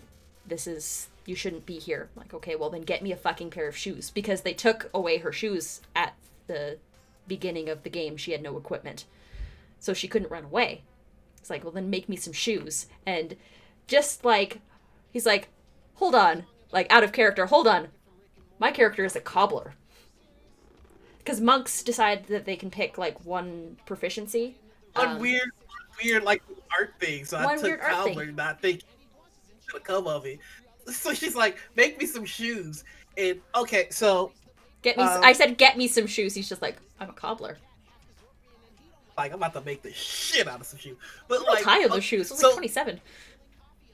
Yeah, I rolled extremely high on those. And what was really cool about it, and I have to give Josh his credit for this, because he ran my session 0 away from Anita's session 0. Like, I ran mine before he ran theirs. So, like, there are some things that in my session 0 that had to happen in Anita's session 0. Yeah. At the time, I just knew that this person was somebody that I was guarding. And so when the fireball went off, he's thinking like, okay, my ward is in danger and I was told to protect them. So he runs in, this person has blown up, and he rolls a medicine check. And I rolled the nat 20 on it. You know, like from that moment, I was just like, okay, whoever this person is, he's going to slowly start to kind of give a shit about them. And then it was weird because then we get to Anita session 0, and now there's like a personality put into this blank canvas. And I had already had the decision point of this is when my character's going to start to give a shit about them play out. And so Anita blows up. I rolled the nat 20, and I'm like, okay, he softens up. And then we have that discussion, like, I shouldn't be here. You know, your God made a mistake. And he's like, yeah, that's kind of true. My God shouldn't make mistakes, so something's wrong here. And then Anita goes, get me some shoes. And it was just like, well, shit, I had already made the decision to soften up. And then, you know, they request the one thing crowd. The one thing you can make that you can provide to me. The second one was the panic attack. So later on in the story, we had a PC betray the entire party, and Rin has decided that he's going to kill this betrayer, and like she's trying to like talk him down and be like, do you really think that this is going to work? Like, eventually she winds up just tasing him into the ground with shocking grasp, because he had like got down enough hit points that it was just one shot and he was done. And he felt like horribly betrayed. And like, so we're having this conversation afterwards, and he's just trying to like, he's trying to be like all serious and stoic. And my character says like, you need to understand that I'm trying to save you. Because, like, you keep saying that, like, yes, all things die, but things also live, and they don't fucking spend 13 months in a cell with no hope of escape. And, like, she just starts having, like, this complete breakdown, and he's just like, oh no, this is the moment that I care about her again. Stop giving my edgelords feelings. Too bad. Too bad. But yeah, those are the two really big ones that come to mind. So now, Lydia, what about you? Well, I usually, maybe I'm not surprised by surprise bonding because usually I don't go in with set expectations. But I think the biggest, and certainly with the biggest consequences for RPG was a Zweihander one-shot where I met a lot of wonderful people who I'm now really good friends with that Tom, TP Grant, did for us on Master the Game on YouTube, actually. But he basically was like, oh, would you like to be a secret cultist and secretly evil? I'm like, sure. So I played this really, really nice older lady who was a widow who had just recently lost her husband. He took all the money with him basically into the grave because he left her with a mountain of debt. She was called Galathea Merrymint. Absolutely no fighting skills, no magic, nothing. But she was, because her dear husband had been part of a cult, so who was she? Because it's not like she really got much of a say in it. But they were on a cruise ship, and she knew there was an artifact on it that she was supposed to bring back for the cult. They stranded on an island. There was a different cult there. And at the end, when we were captured by these other people, and Tom was like, yeah, this is what the artifact does, and you kind of don't think this particular cult should have it, and this person is unworthy. Like, all right. So I try to start talking to the villain and to try and get on her good side so I could maybe stab her in the back or something and get that artifact for myself and free the people that I had bonded with. So it's not really betraying the party, but still. And when they realized that, hold on, this lovely old lady knows more about that evil cult than she lets on, instead of being super offended, they were like, you know what? If anyone has to ascend to godhood, we don't want that random villain. We want her. She's nice. So all of a sudden, 5 people are like, you take that artifact and become an evil Lich Queen. I'm like, all right, I love you guys. Do you want to be my generals? And now that's kind of a thing in the back story of his whole world building. It all started with that one shot, and it was incredibly unexpected. And it led to bonding between real life people as well. Just like I think that's the case with you guys as well. So Exactly. It's and like that's Like Galathea Merrymint. Witch creation ever. it's like I did not expect that. Justin and I ended up being friends because of that game. Like we bonded as characters and then we bonded as people. If anyone's interested in watching the older episodes of Company of the Grey Wolf, I am putting in the YouTube link in chat. That's actually not it. That's not what I'm looking for. That's the web captioner link from Lydia, so ignore that. Here we go. Sorry, that kind of copied and pasted everything that I have for links. But that YouTube link has all the Company of the Grey Wolf from Season 1, and we are in Season 2 right now, which things are starting to get a little bit interesting. We've discovered that the party member that has betrayed the party is a double. We found the original Ondar Haven Bluff. Oh god, there's a whole thing. There's so much going on right now. There's vampires. We're in Waterdeep. One of the vampires is the other sorcerer's ex. I have a lot of questions. Always add vampires. When in doubt, add vampires. When in doubt, add a vampire. I gotta say, I haven't played a vampire in a while, and I'm kind of loving it. You like playing Dampier? Yeah. You got teeth. You got teeth for this. I got so many teeth. Are those like just falsies that just pop in, temporary ones, or like are they Yeah, halfway they're permanent? I got they're falsies that just pop in. They're like these. Oh, you can't really see shit, but they're little fakies that I just put in. And if you Basically. are going to do any kind of fangs or whatever, I highly recommend getting Polygrip. It has made this so much easier for me. Nice. And a little goes a long way, so don't go crazy like I did my first time and get a mouthful of Polygrip because that tastes gross. I'm just gonna pop away real quick, but it shouldn't mess anything up if I turn off my camera. But actually, you know what? I think we'll just take like a 5-minute break because I just need to do a quick bio, and then we'll be right back with a little bit more of this. Sure. Cool. We'll be back. I think we have a problem. We check on the... Hey everybody, we're back.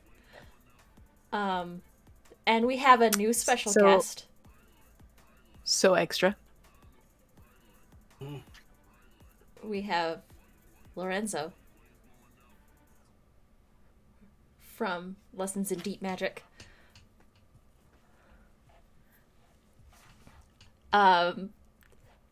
Yeah. Happened at the end, I need to know. What happened in the end? Oh, at the end of the stream that you were on? Yeah. Or at the end of the story? I don't know. Am I I'll have to alive ask or not? Lydia. That's all I want to know. Am I alive or not? You are surrounded by darkness. Bullshit. This is bullshit. You're surrounded by darkness, and you For hear a week? the breath of 3 other frightened young people. That's as much as you get, because that's already more than than the other 3 people know. The other 3 people that are in the chat are grateful for what I just did. I think Draco might still be here, but Colin's on phone, probably in the bathtub, because he always is in the bathtub these days. Lazy. Honestly, I've looked for any excuse to put this on. This is just fun to wear. I love cloaks. Yeah. Cloaks are so good. Like, know, I right? really... They're so part of me really wants to start, like, cosplaying my characters more. But I know that it's a whole... Yeah, melts, right? I have to deal with this every week. It's Every week. It's also the eyes, I think, too. The snap filter for the eyes. It's subtle enough where it's like, oh, he's actually wearing contacts. Fuck that noise. No, I'm not. I'm not gonna do that shit. Like, I actually kind of wonder if there's a snap filter so that I could do Ophelia's eyes on stream. I'm genuinely impressed. I mean, Bill did it for the Accent Punk one as well, and it worked really great. It worked really good. Do all sorts of shit. Ah! This has awoken something in me. This is how he broke us after Sexy Battle Wizards. I think the last hour after that was just Noir doing snap filters and It really was.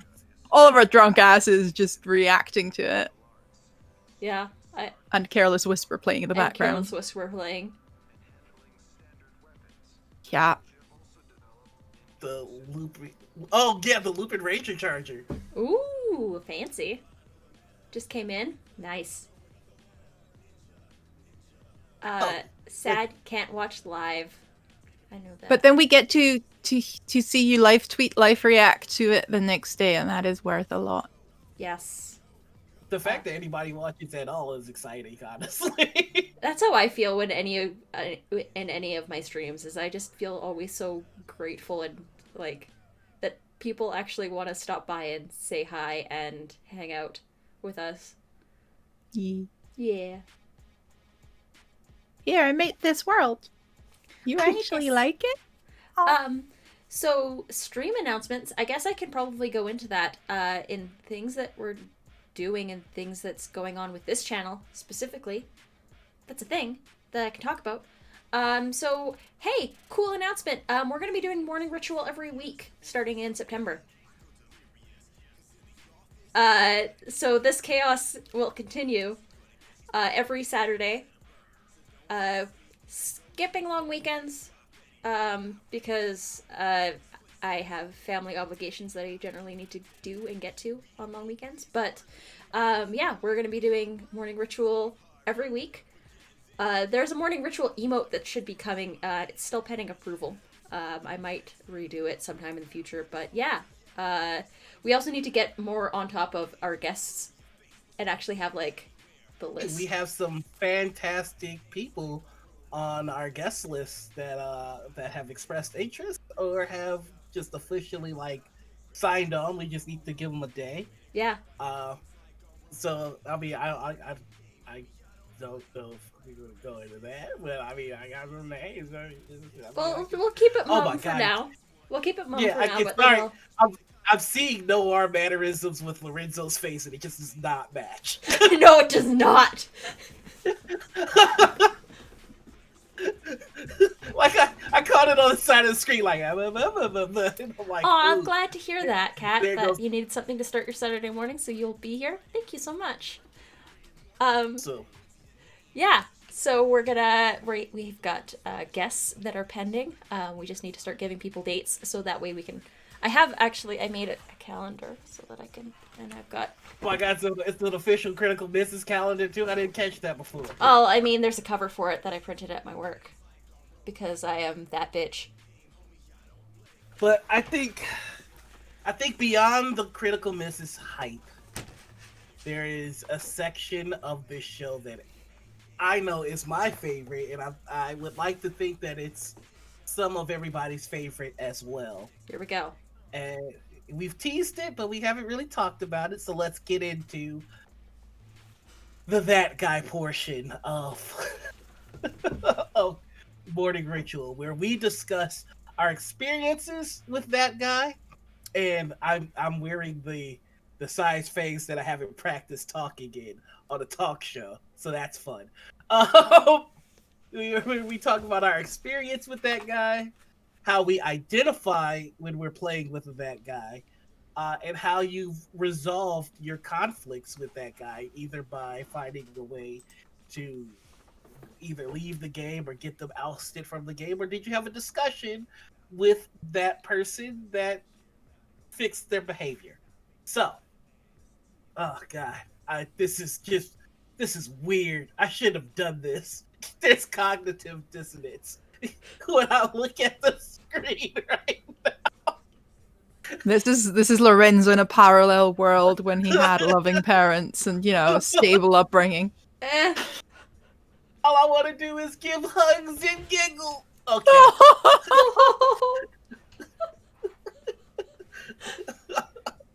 That is terrifying in a weird way. It is. It's like looking into a dark mirror. Okay. So That guy. yeah. So Do we have That guy. do we have a That guy. specific that guy that we're talking about? Because I remember that we have that guy categories. We have categories there of that are guy. categories.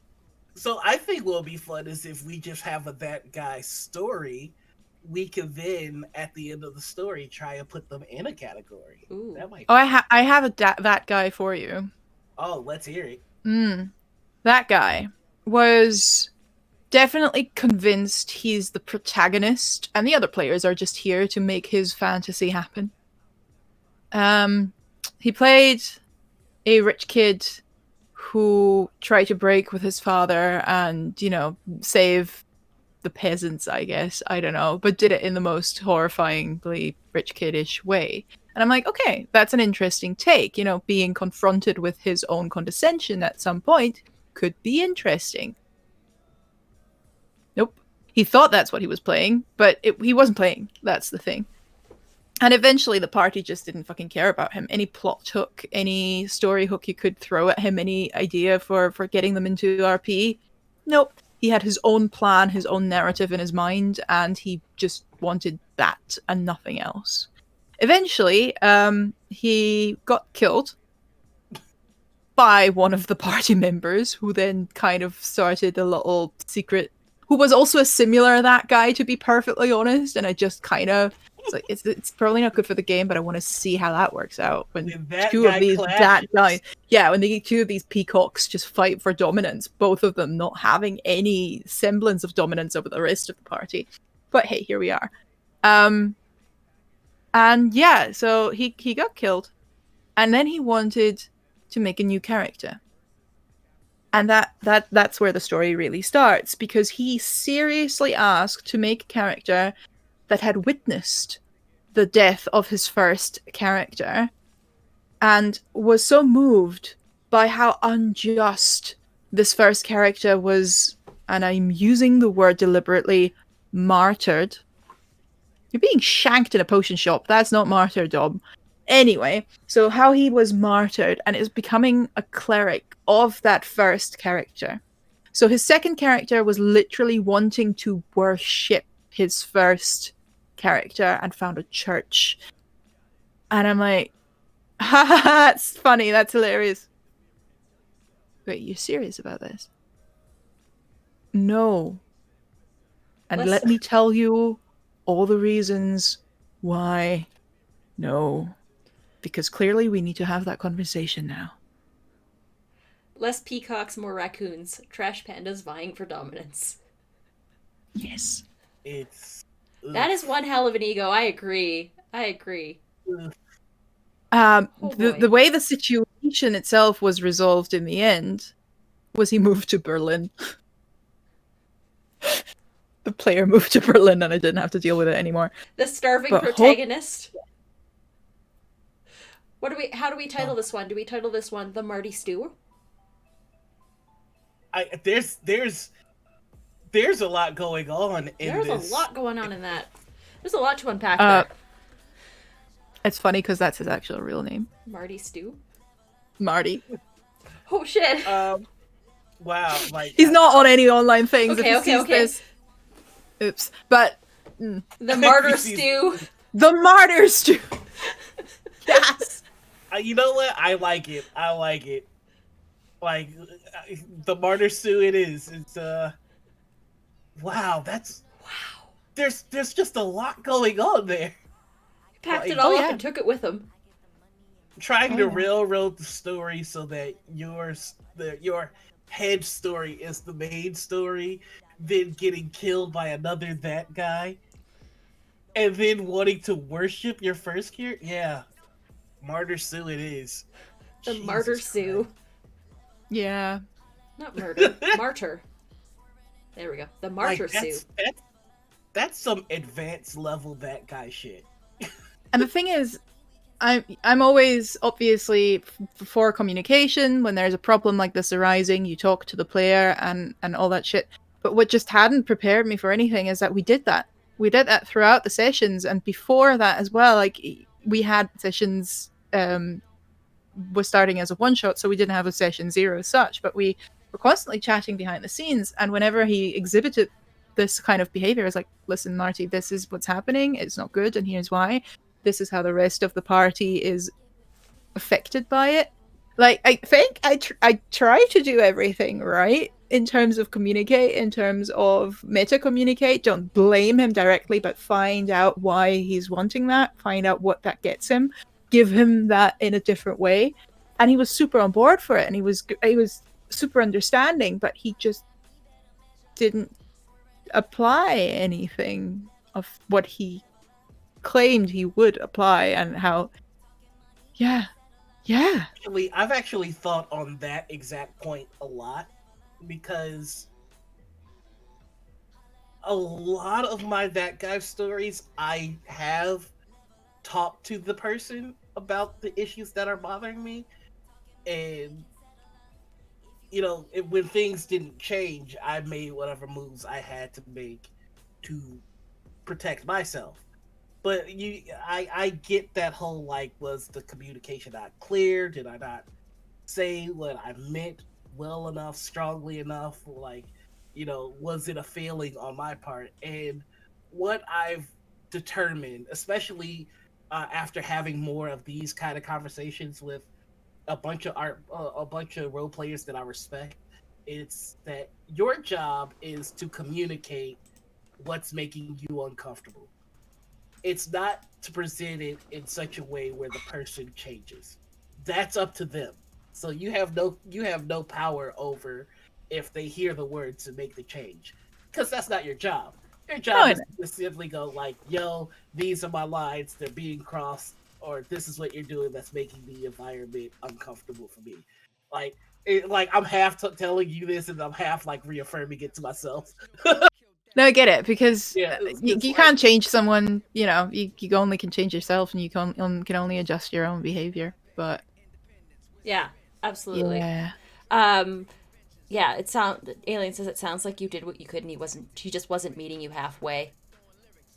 no, I know. I'm not, hung up or anything about this. He's. I know what he's like in real life as well, and he is a peacock. It's fine. People are like that, but it's so baffling to me to have that minus level of self awareness, just that negative self awareness. Yeah. Um, It's hmm, and then hmm. Kat was saying about DMs that make a novel but with players. Yeah, we've talked about that last episode with Lutia. Um, that we call it the puppet master. That guy.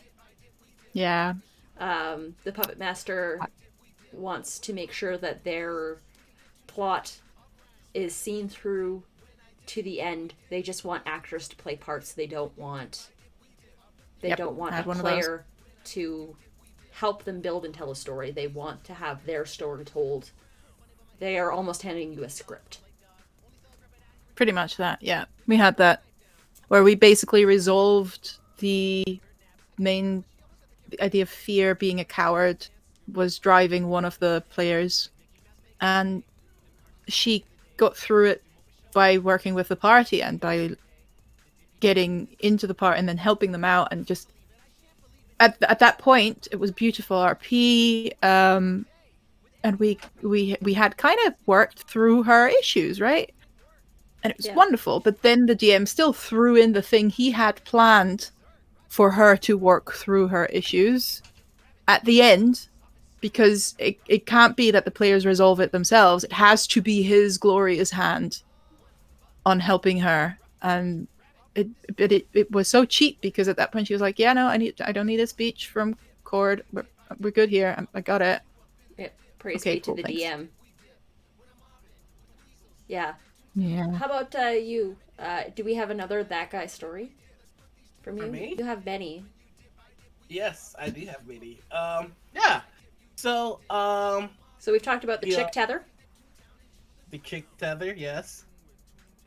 We've talked about the chick tether. We've talked about the puppet master. Now we have our martyr Sue.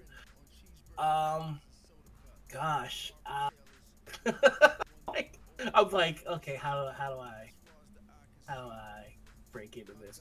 So we have the.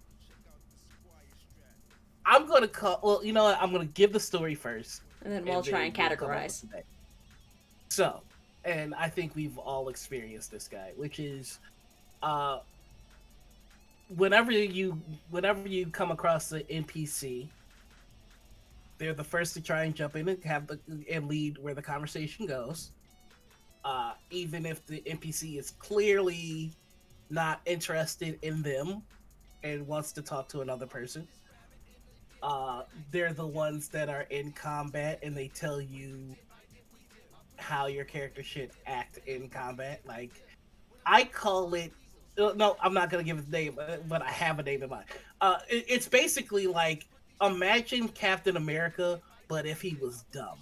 Like, that's the best way to describe it. Like, they try to call the plays, they try to be the face, and they consistently make dumb decisions. And like, when the party gets fed up with it enough and they try to just take their own agency back, this person will talk over them, or belittle their input and try to steer the ship despite what the party desires. Generally, whenever they get their hands on the wheel, they tend to steer towards a brick wall. And when they do steer towards the brick wall, it's not because of any decision they made. It's just the party didn't pick up the slack, or somebody in the party didn't do what they were supposed to do. Um, The I, not so I, reluctant hero. I, I, I, I'll yeah. Let's see what names we have that you guys can throw out. Like basically, it's just somebody who wants to be in charge, but they're not good at it. Like the incompetent quarterback. Yeah, the dumb quarterback, or we'll come, or we'll come up with another name because I have scarred Lydia with football. Yes, you have. The reality Yes, show you president. have. The I do reality show not. president. No, I do not care about football. Thank you for Packers. not. The Packers. Go away. Commander in Commander Grief. in Grief. I love it. Commander Grief. Yes, that's the name. I mean, and you can generally always tell who this character is within, I want to say, the first major interaction that the party has with the NPC, because they will insist upon asking questions that don't fucking matter. Like, I'm trying to give an example without like putting anybody on blast. Thank you for that, AJ. Thank you for that gift. Yeah, that Commander in Grief is Commander in fucking Grief is real good. flawless. Uh, let's say, for example's sake, and I'm trying so hard, but I don't let the costume fool you. I'm still very, very much drunk and hungover. Oh no, we know. Everyone knows. We all know. Okay. I lost it. You're Somebody trying to else. come up with an example that doesn't actually put anyone Yeah. on blast. That's what I was doing. Right. Okay. So, here's a perfect example. I was in a game once where we were trapped in a labyrinth, and there was an NPC that would pop up and taunt us, and maybe give us hints, but then taunt us some more. And so, whenever this NPC would pop up, the party wanted to see if we could slyly give this NPC to give us more hints so that we get out of the labyrinth and not stay there until we die. But our commander in Grief felt that it was more prudent to intimidate this creature, so he knew that we weren't to be fucked with and that we weren't afraid of him. So yeah, that's a commander in Grief. Like, if you're successful in intimidating him, congratulations. The one thing that was giving us a hit now no longer wants to be near us at all. And what do we get for it? Now we get to feel badass. Like, great, we can be badass here until we die. It's so dumb.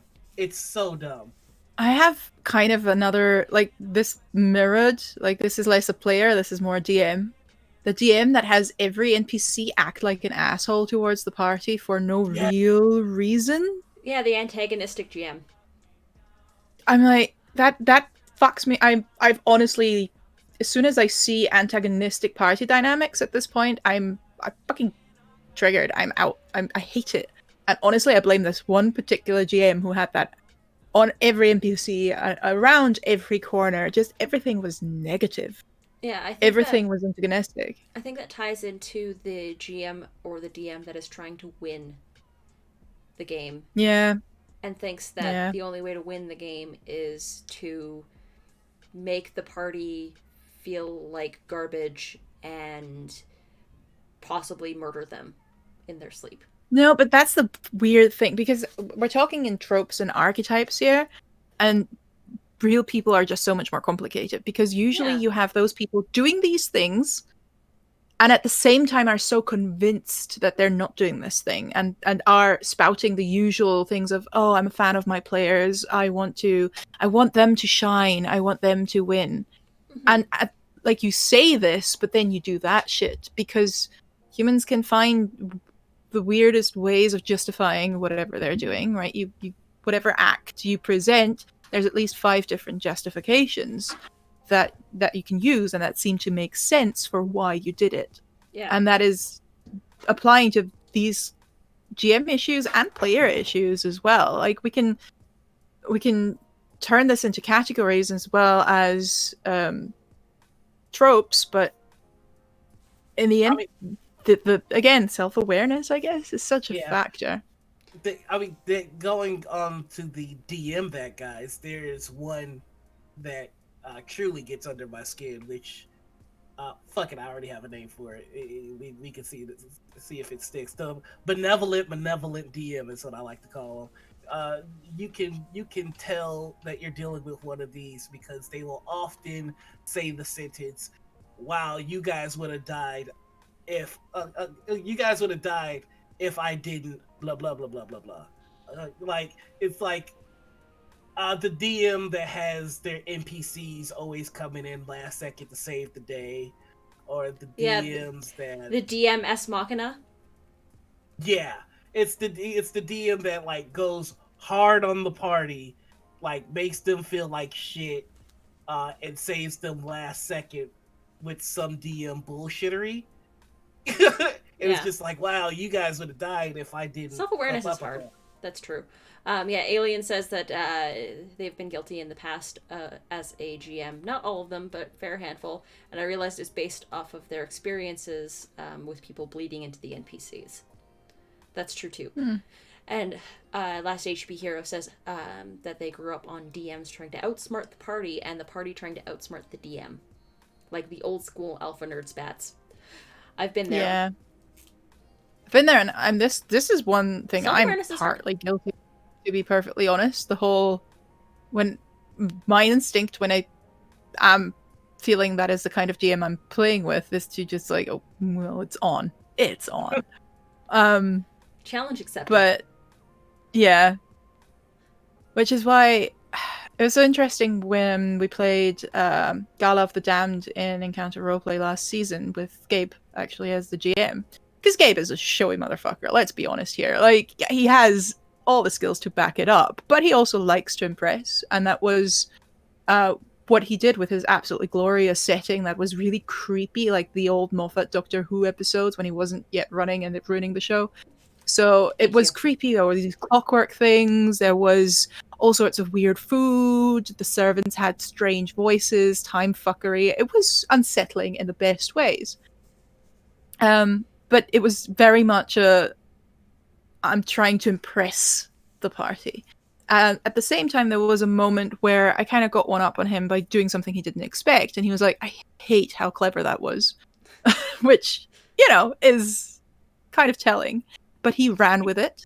He never tried to stop me from doing it. He never tried to rick on it. He never felt like, oh, this is now a battle and I have to fight back or show her up. Like, he at the same time wanted the players to impress him. And that is a form of confidence that I can admire. Someone who doesn't have to put other people down to raise themselves up, but someone who goes, we should all think we're great because we are, and I will support you in finding that confidence. It's something that I was very impressed by, I must say. Because at first I was definitely like, okay, where is this going? What is this game going to be? Is this one of those things? But no, it was glorious in the end. And there are those subtleties that are away from the tropiness that can make something that seems possibly problematic actually work. I think the DMs and GMs, it's less about trying to outsmart the party or the party trying to outsmart you, but it's about the party just trying, not necessarily even trying to impress each other, but trying to, just build a story together that can, you need a DM that has that, again, Last HP Hero just said, co-creating the narrative. Like, you build this story together. It's less of a combative scenario and more of a cooperative scenario that you need. Games got so much better when focusing on players and DM co-creating the narrative. Like like being a player better and DMing better when you realize that everyone can work together. I think. It depends, I guess. It does. Sorry. No. Yeah. Oh, go ahead. Because I think most stream games in particular are about the story, are about the narrative, and that's fine. Mm-hmm. But I also have players, for example, in my home game, who are uncomfortable when you ask them to co-GM, when you give them the opportunities. They want to be reactive rather than proactive. I think that's the most important thing you have to find out about your players, and about yourself as a GM and about other people you play with. Who is everyone at the table? Do they fall into the proactive or the reactive category? And because that's different ways to approach it then from that standing point. And if you have reactive players, they do want to be presented with things and then just react to them and make choices based on that, but they don't necessarily want to build their own scene. They don't necessarily want to create their own storyline. Mm-hmm. And that's fine too. Yeah. It's just the proactive and the co-GMing and the storytelling that seems to be working best for streams in particular. So we kind of tend to think that that's the non plus ultra, that's the big thing it should really be like. isn't. But there are different ways of playing it in the end.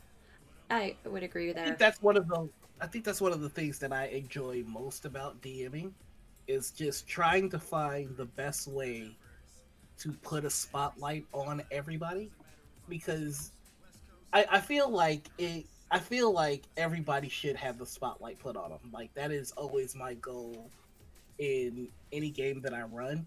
But I'm also keenly aware that, like, some people don't want to just be pushed. Some people need to be led to the spotlight.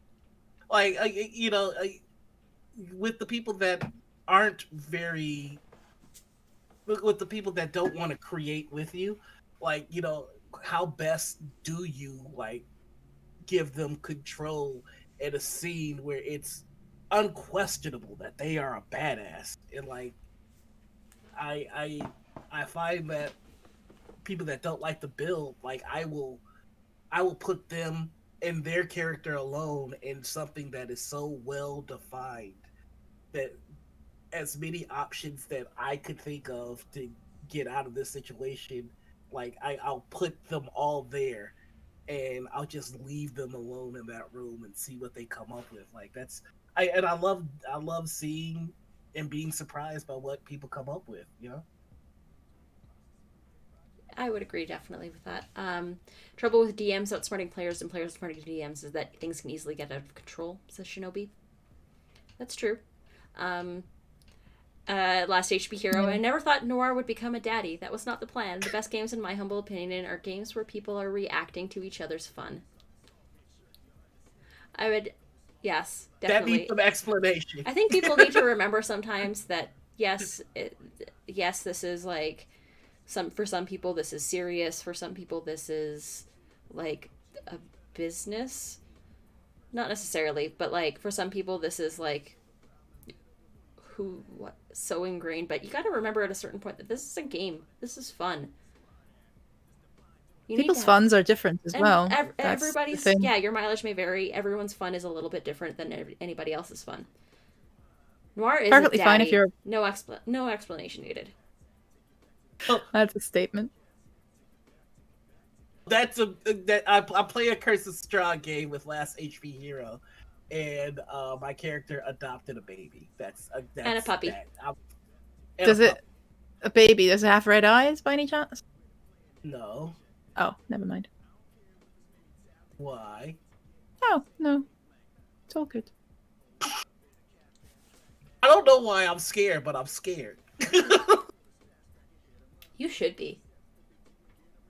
If that's what they have in mind, then I don't want to he put might any now, spoilers. Said last HP Hero. He might now.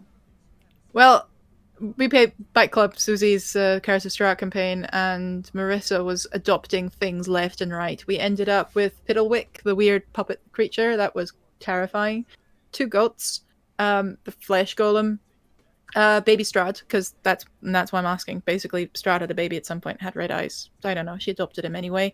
A horse, and then the horse took a dark bargain and got 2 shadow mastiffs. So that's how we rocked up at the castle. I don't like when 2 of my DMs can communicate like this. This is bad. We should talk. No, y'all shouldn't. No, Yeah. we really should. Yeah. I think this is the beginning of a beautiful friendship. Sometimes Yeah, a group's say, like- fun or a player's fun don't align, and that's okay to move on from that group. Absolutely, it is. It is okay to Yeah. Holy leave. shit. We have talked about this at length, that it is okay to leave a table if you are not getting what you want from it, or if you are feeling that you need to move away from the table. Absolutely. Absolutely. Leaving does not mean that You are not have beholden. to burn bridges. Yeah, leaving does not mean that you have to burn bridges. No. I mean, you can, but you don't have to. You can leave respectfully. Yeah. And it's not defeat. That's the thing, and that's the reason most people don't leave that. They think they have to change someone. They have to show them the better way. Sometimes it just doesn't work out, and you shouldn't be playing a game together. Yep. That's how it is. I mean, because That's nobody's fault. Groups 'cause fall apart trust me, sometimes. like- It happens. trust me, let me tell you this, and I mean it with my whole heart, and like, I hope this hits whoever needs to hear it. Being in a game that you are in just to be in will never match the feeling of being in a game you want to be in. Like, it's just, it hits different. Like it's the kind of shit that makes you buy a cloak for no reason. Like, it's just, Or when rearrange you your want- streaming space 12 different times. yeah, that's how you know you committed. Like, once you're in a game where you're like, I want to see where this goes, it kind of puts into perspective, like, oh shit, these are games that I've been in just because I've been in them. Like, you know, so like, Chase, you're happy, it's worth it, and I can't wait to see Noah as Dr. RPG again. It's happening Yes. soon. Come and see It's happening soon.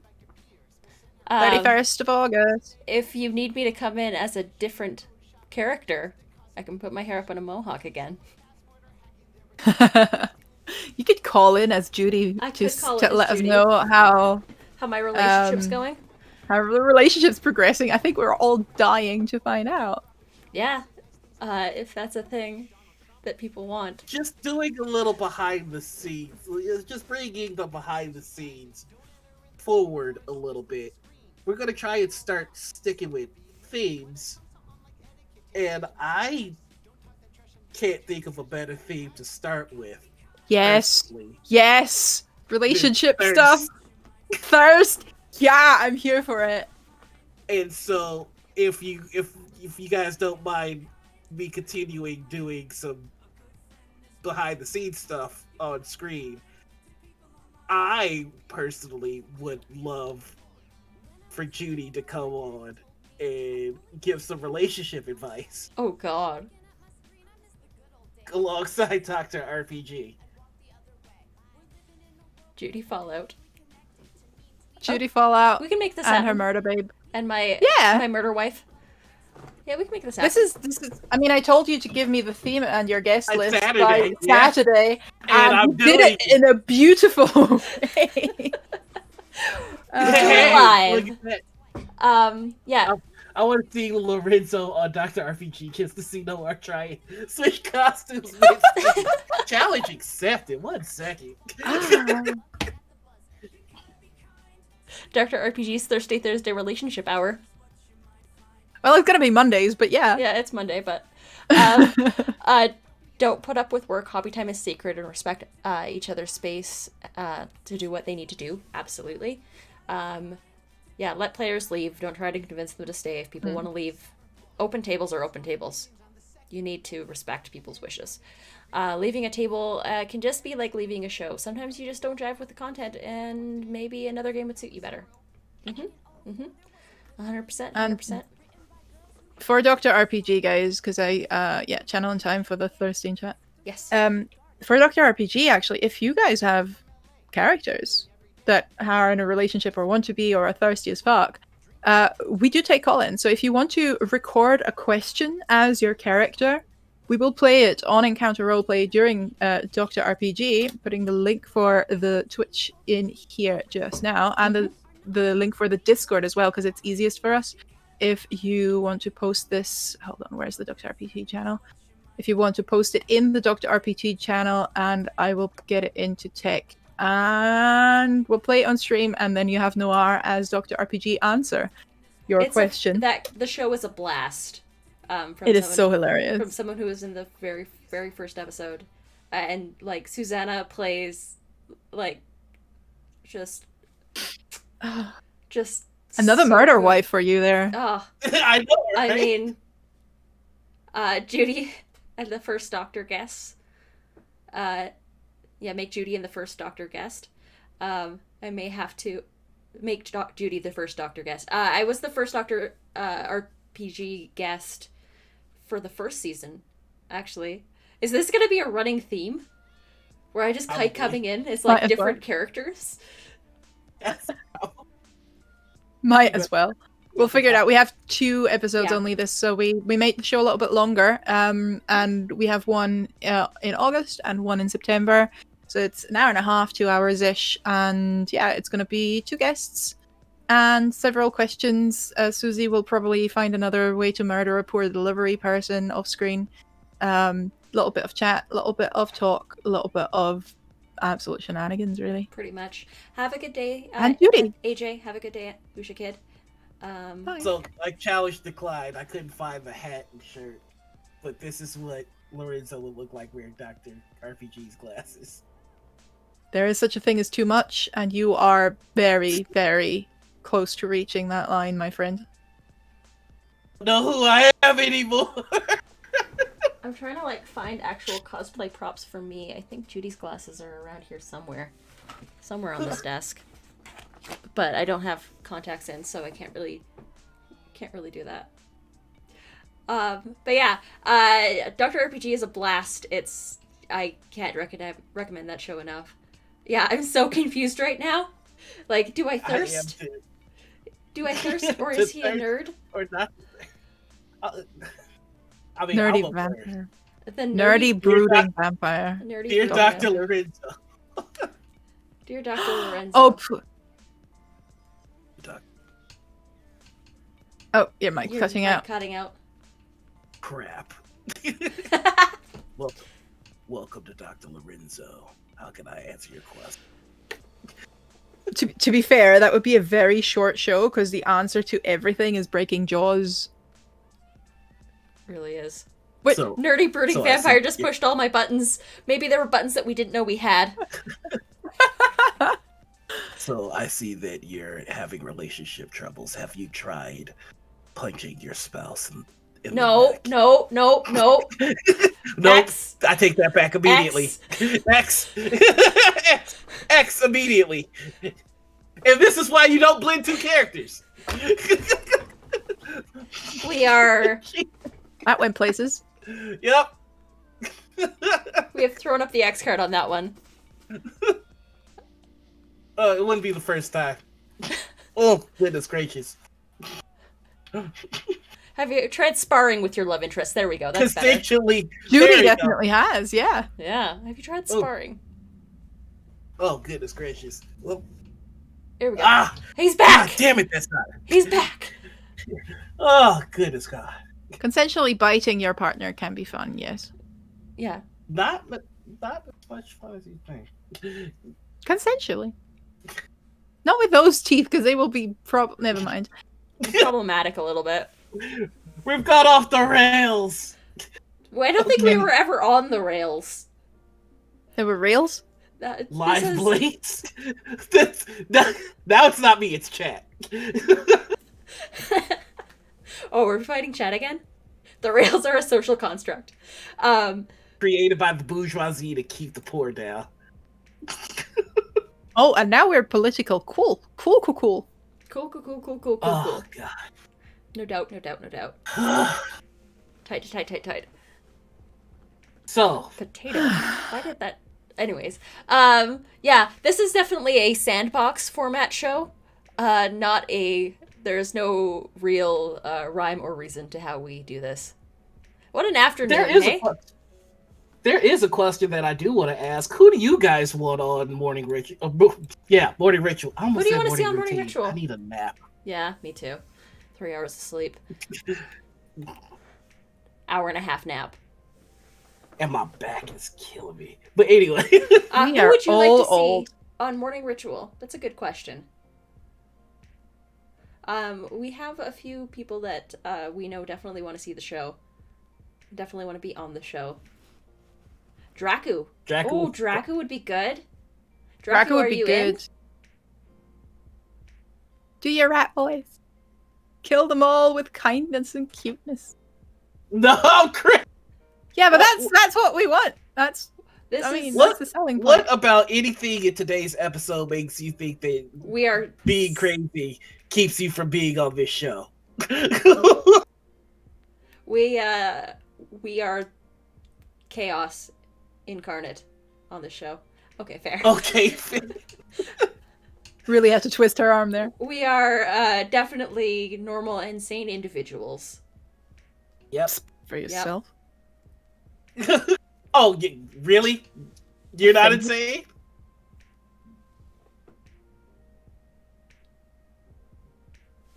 What? No. I don't What? know. Huh? But yeah. What? We'll talk more. But yes. Who else do you want to see on this show? Who would like? I've got like a dream guest list, but I'm pretty sure that like half the names probably would never show. That's okay. Yes, please come on the show, Draku. I would love to talk to you. Which reminds me, I need to Have my people talk to your people. And by my people, I mean Noir. I mean, basically, all I do is I just stand outside people's window with a stereo box wearing a brown trench coat. Yeah. How's that been working out for you? I mean, you're here. Oh, that was Careless Whisper yesterday night. I thought I'd heard it, but I thought it was just, I wish I knew the name of the movie that I'm referencing right now. Say anything. Don't. There it is. I've never seen it, to be perfectly honest. Like, this is me being European. I'm like, eh. I've only ever seen that scene. I haven't, but it's early John Cusack, I want to say. Yep. Yeah. Why did people think he was hot? I don't get that. Right? Yeah, me neither. I did not feel that. It was a meme before memes. It was a meme before memes. It's true. Yeah. One of the first memes, legendary memes. The proto memes. Nerdy cute. I guess. Maybe in a nerdy cute kind of way. Doesn't tick the right boxes for me.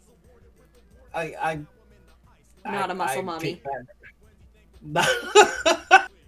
Is that your type now? Apparently. Just muscle mommies? Apparently. I've discovered that my type is lesbian, which is why I belong.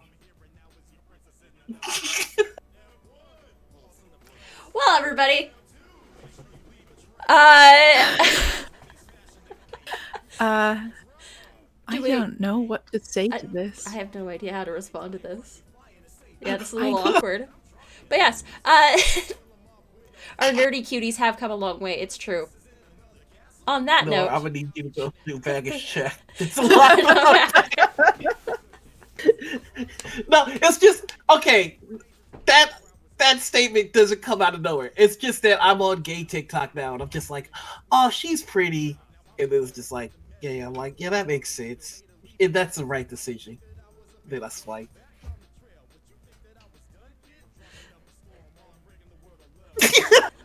We're back at sad. We're back at sad again. Why are we back at sad? I don't know. We just keep ending up. Time to open the door up like a wall does. Dig out that meat. Pretty sure that's what he wants from the lesbians. We need to get you someone who wants to step as you on you as much as you want to. I want to be stepped. Be the sub you want to see in the world.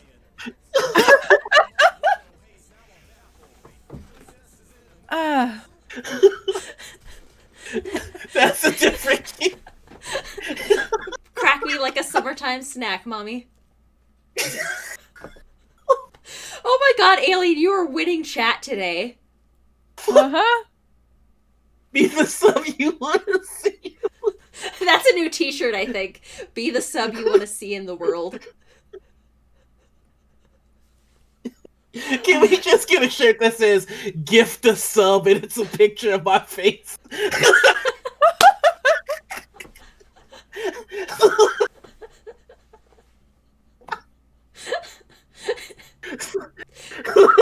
Gift a sub, gift a dom, gift a switch.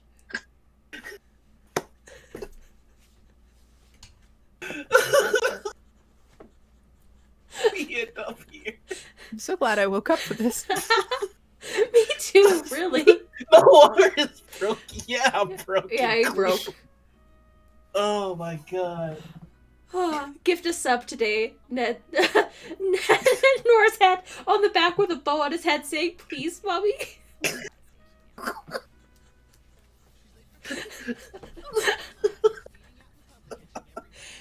Subs Oh, are only God, one this- way that you can support this stream. We are I affiliates think it of would be Found more like- Familiar. More like gift a sub today, and it's Noir tied up with a ribbon. This show is gonna be the reason I don't get a job. The reason you don't get a At job some and point, somebody's gonna. the reason you don't get a girlfriend. We are proud to be affiliates of Foul Familiar.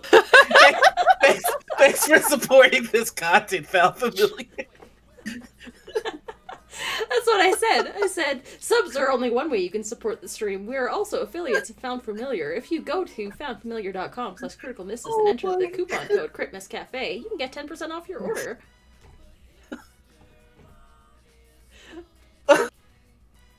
See, this is why you don't have a show with the like a ending time, because if you Oh let my it god, drag on- Alien! Oh my! Thank you for those 5 gift subs. Have a sub harem. Does that mean he gets to beat me now? Like, what does that mean? We still need to work out channel point rewards. Sub harem. Oh my god! Okay. Noir, you need to say, we need to get a clip of you saying, "Thank you, mommy." Thank you, mommy. Okay, clip that, please, chat. Nope. Steven! Welcome to this madness. Oh, God. Like I feel so bad for anybody that's just coming. Just tuning in now. Oh, I can't wait to check out Morning Ritual to see what they're talking about in the TTRPG community. Spank me, mommy! Step on my face and tell me I've been a bad boy. Like, what the fuck is going on in this? Oh, you're welcome, baby, says I'll be in my bunk. Sounds about right. There's a reason this is an 18+ stream and we have gone completely off the rails. This is why I drink. This is why I need to stop drinking. Exhibit A. This is not a good look. Though that shirt looks really good on you. Wow, thank you. I appreciate that. And I was worried about the fake grinder getting out of hand. Not gonna be as quite off the rails as this one, so I think. Oh god, somebody. Now I am broken. Thank you, Of Alien. course. That's what I asked for. Chat usually fulfills my desires when it comes to me asking to clip embarrassing things about Noir. Chat usually fulfills my desire. Well, I guess we know who the top is. Damn right. Clip that seed, you dirty boy. Clip that, please. I want it clipped. Do it now.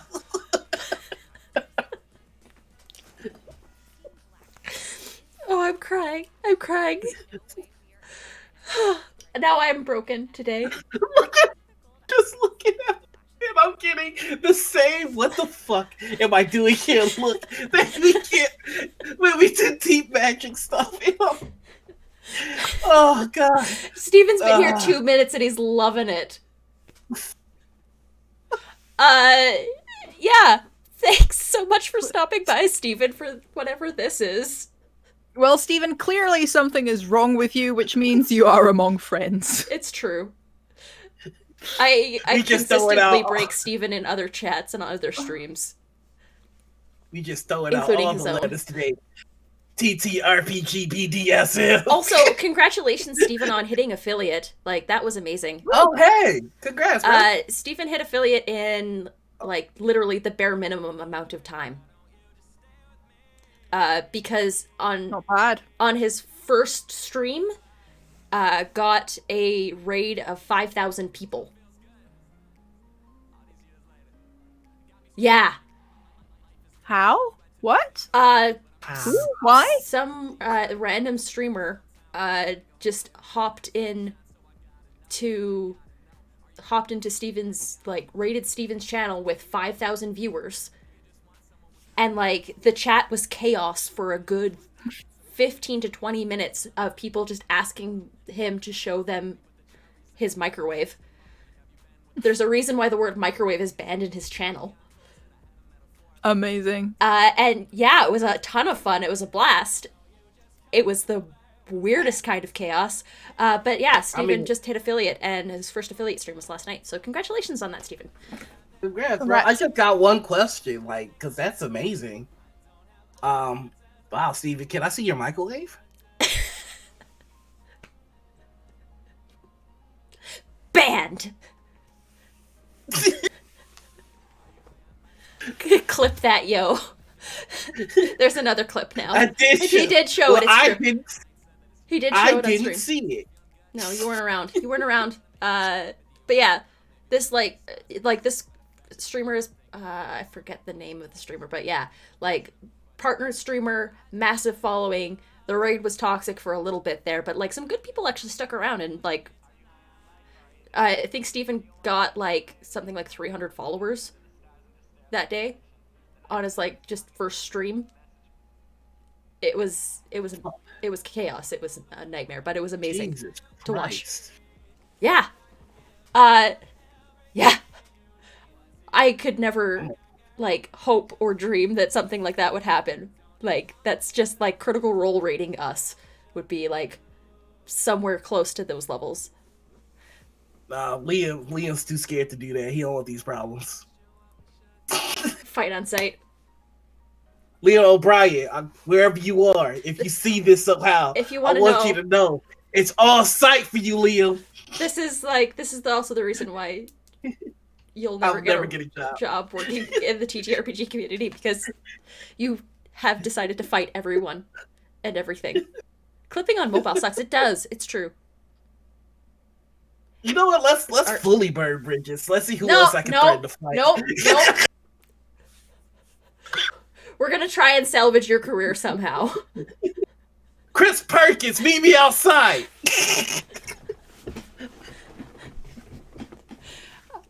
Cut down to 5 seconds. A pre-show recorded for last session, Noir.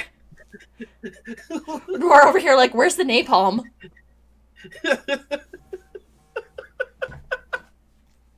I'm getting a text that we need to ask Lydia more questions. Lydia! Oh.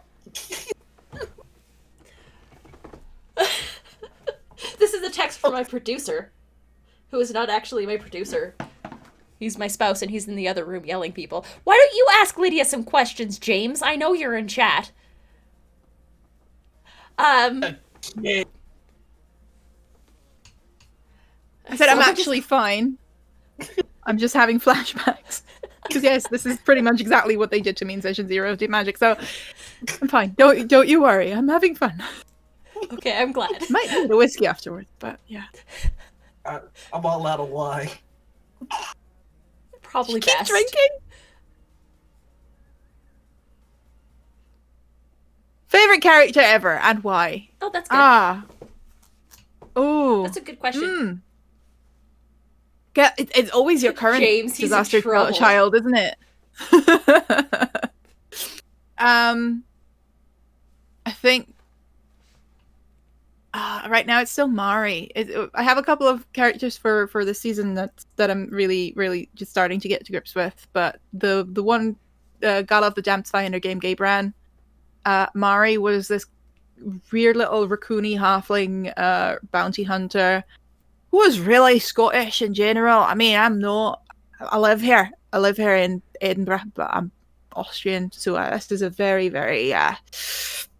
fabricated Scottish accent. But she was very brusque, very direct, and all the court intrigue that was planned was just basically just slashed in half by her going, "Hey, did you get an assassin to murder this person? Because that's really rude, and we need to talk about this and have a conversation." And it was great. I love her. If She was you're very gonna no murder bullshit, someone, but be also smart very about it. sweet. Don't be a fucking plum. I'm not even gonna try Scottish or Irish right now because I'll just piss off everybody. No, I'm real bad at accents. It's true. Have a good one, Alien. Have fun with pizza and board games tonight. Yeah, you can't pick a favorite child. I can pick a couple favorite. I have a couple favorite children. Ophelia holds a special place in my heart. Ophelia or Odd Briar Walker. Okay, very bye, sweet. Shinobi. Have a good one. Bye. Yeah, she's Fae princess on the run with full amnesia, wild magic sorceress. She's a darling, and I love her to bits. And yeah. Question? Yeah.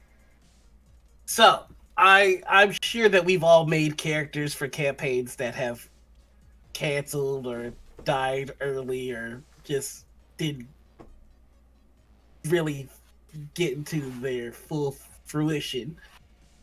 So what character do you regret the most that didn't get enough time to shine? I'm a forever DM. Aw. Is my problem. Rip. Pour one out for the forever DMs. I'll talk to you about an NPC though. But yeah, go on. Yeah. I had again, Zweihander for some reason. I had rolled up, because Zweihander is randomized character creation if you want to make it. I'd rolled up a prostitute. Because you're not heroes in that game. You are absolutely normal fucking commoners. There are more heroic classes, and bounty hunter and stuff like that. But I had rolled up a prostitute, and then the drawback was that she had no left hand. So naturally, the attachment situation got brought up by my fellow players, and that was interesting. But it never really went anywhere. It was a one shot, and it was super fucking chaotic, and it didn't get to be quite as weird as I wanted it to be. So she lives on forever, just in some written RP. But I wish we could have done a little bit more with that. She had all the drugs as well when she got to that party, and yeah. Nice. I do play in several games. Last HUP Hero. That's not fair to say that I'm a forever DM. I've gotten more into playing now that I've been on stream. But Ophelia was like the first 5e character that I had rolled up, and I wound up transferring her to this game, so I actually do get to play her now. But there are a couple the internet did let me stop being a forever DM because I got to play Finny in Rotting Shadows last season at Scraticus Academy. And like I got to play Judy in that one shot. I've come back. I'm going to be playing Dottie Ozma for Trouble in the Second City. Once that actually starts, once we get going on that, I'll be playing Dottie as in Urban Shadows. I'll be playing Dottie. Dottie was fucking amazing. Dottie is great. Yeah. Fucking amazing. That was a fun story. Yes, and we still need to finish the second half of that session that we were doing campaign. with that. Yeah, with that, Velvet and Chris or Sam. Yeah, Bright Dystopia. And Yep. Ray, oh my god, Ray is so good. Ray's just such a joy to play with. And she was our DM in Rotting Shadows, and like she's just lovely. She's just a lovely That bean. with a brick. Yeah, with Brick. Yeah. Oh, she's perfect. I ticked the what was it, Deadlands Noir game she was on Encounter Roleplay, Nice. and I loved her. Yeah, she's just a gem. And she's been a guest on the show. She's a gem of a human. Yeah. Hi, Yeah, she's still on Eclipse as well. Hello, Rule Sixes. Welcome. Yes. So yeah, God bless the internet for that one. Except for that one we won't talk about. But yeah. Do you have a character, Noir? I'll talk to you about an NPC that I wanted to see her story fulfilled a little bit. Yeah, I would. One of the first 5e games that I played was Tales of Phandelver, one of them. Lost Mine? Lost Minds of Phandelver. That's the one. And I went hard in the paint with character creation. I created an entire society of wood elves called the Doggo that are nomadic, like traveling wood elves and everything, and they have a fascination with humans, but they tend to stay away. But I played Mortis Doggo, who decided that he was going to actually interact with humans, and so he was like pretty much playing a fanboy of humans, and it was just a fun character concept, and like the game ended like after like the first arc, and some really awesome shit happened. Like we got like certain magic items. Like I had a regular ram that he was trying to figure out how to use, but that like for half of the season, the dwarf convinced him was a ring of the dwarf, so he thought it was some wrong magic item. And like we wrapped up our first major quest, and to show you the kind of guy that Mortis was, you know, the mayor or the town leader offered everybody like, I'll give you, just tell me what you want and I'll give it to you if you succeed in the mission. And Mortis asked for a statue in town, but his was the only one that could ever be in the town. So like the last thing, the last bit of recording, because we have it recorded on podcast, and you can listen to it on Apple. One of the last things you see is just like the mayor slipped up on the notes and started having statues commissioned for the entire party, and it's like a 5-minute bitch fit of Mortis going, "That is not what we agreed to. We agreed that only I would get the statue and no one else would get the statue, and not everyone has a statue. And this is a problem." Like, and it was just us in the party going back and forth, and it was just a really fun game that I missed. Oh. In fact, DC, if he's still in the chat, he was the DM for it, and he did such a good job, and I miss him, the guys. Oh. I had a campaign that didn't quite go to fruition. I had a background NPC, Augusta Sinclair, who was a warrior paladin, maybe? Fighter paladin? Still not quite clear. But her whole story was like she was a background NPC in the very first town you came to, and she is actually the BBEG, or one of the BBEGs of the campaign, is her ex-husband. And she's kind of like hiding, but not really hiding, in this small town undercover. So like there would be like certain parts in the game where you would find like her husband, who was a wizard. You'd go up his tower and you'd see like, if you rolled high enough, you'd just find a painted picture of her and him, and you'd be like, wait a sec. And it's just one of those things where I just like, I wanted to get that plot hook to go into fruition, but it never panned out because the campaign lost traction and the players, there was too many players to begin with. I had a 10 player party, Oof. And then when I actually managed to get it cut down to 5 players, nobody decided to show up, and it was pain. Scheduling is a nightmare. An absolute nightmare when you have that many players. I will never do it again. Yeah. 10-player parties, not ever again.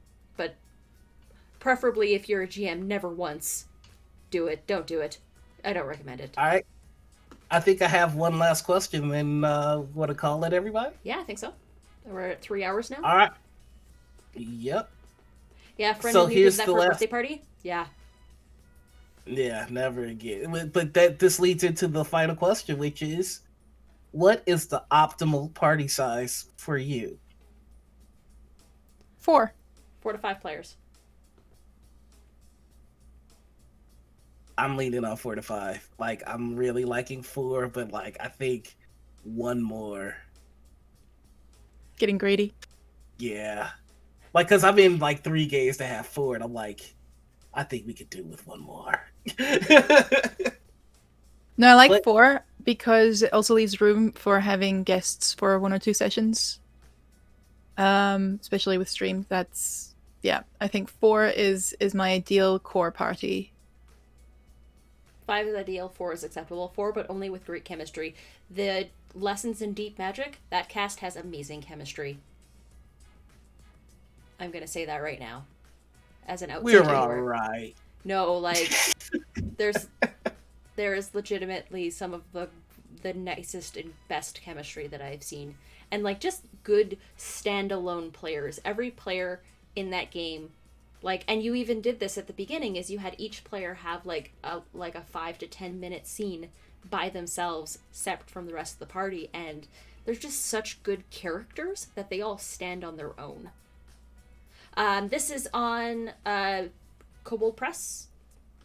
Kobold Yeah. Press. On the Kobold Press Kobold channel. Press here, and if you want to, it's usually Mondays. Well, it's not usually, it is always Mondays for 8 p.m. EST. And I'm, of course, putting links live on my Twitter. So if you want to have a look at that and my Encounter Roleplay stuff, here are the links for it.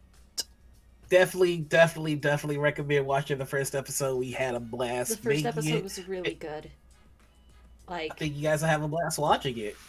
It is on VOD on Kobold Press Twitch. Yes. So please check it out if you want, because these players are fucking amazing. they're so good.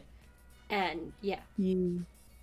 every player is so good. They stand on their own and they have just such great chemistry together. And like, I know Justin is like squirming because he does not like being complimented in this way. But tough fucking shit, buddy. Tough fucking Yeah, shit. deal with it. Yes, definitely check it I out. can hear the internal squeeing on Justin's side. Yeah. Like, I watched that entire thing and I'm just like, I was just like squeeing in my seat the entire time. It was just so good. And don't forget to watch the Axon Punk one shot from the counter roleplay. Oh, whatever. You act like you can embarrass me. You have no power here.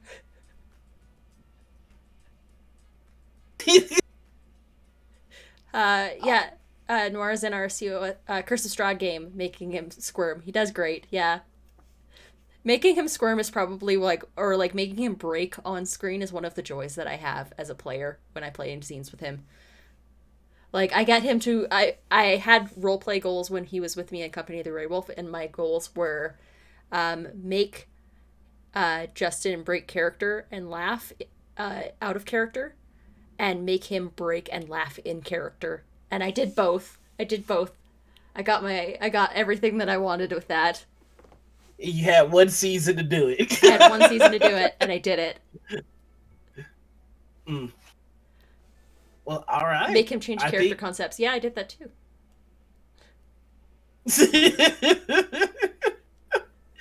Yeah, you gave me a baby. Well, not you. Last HP hero.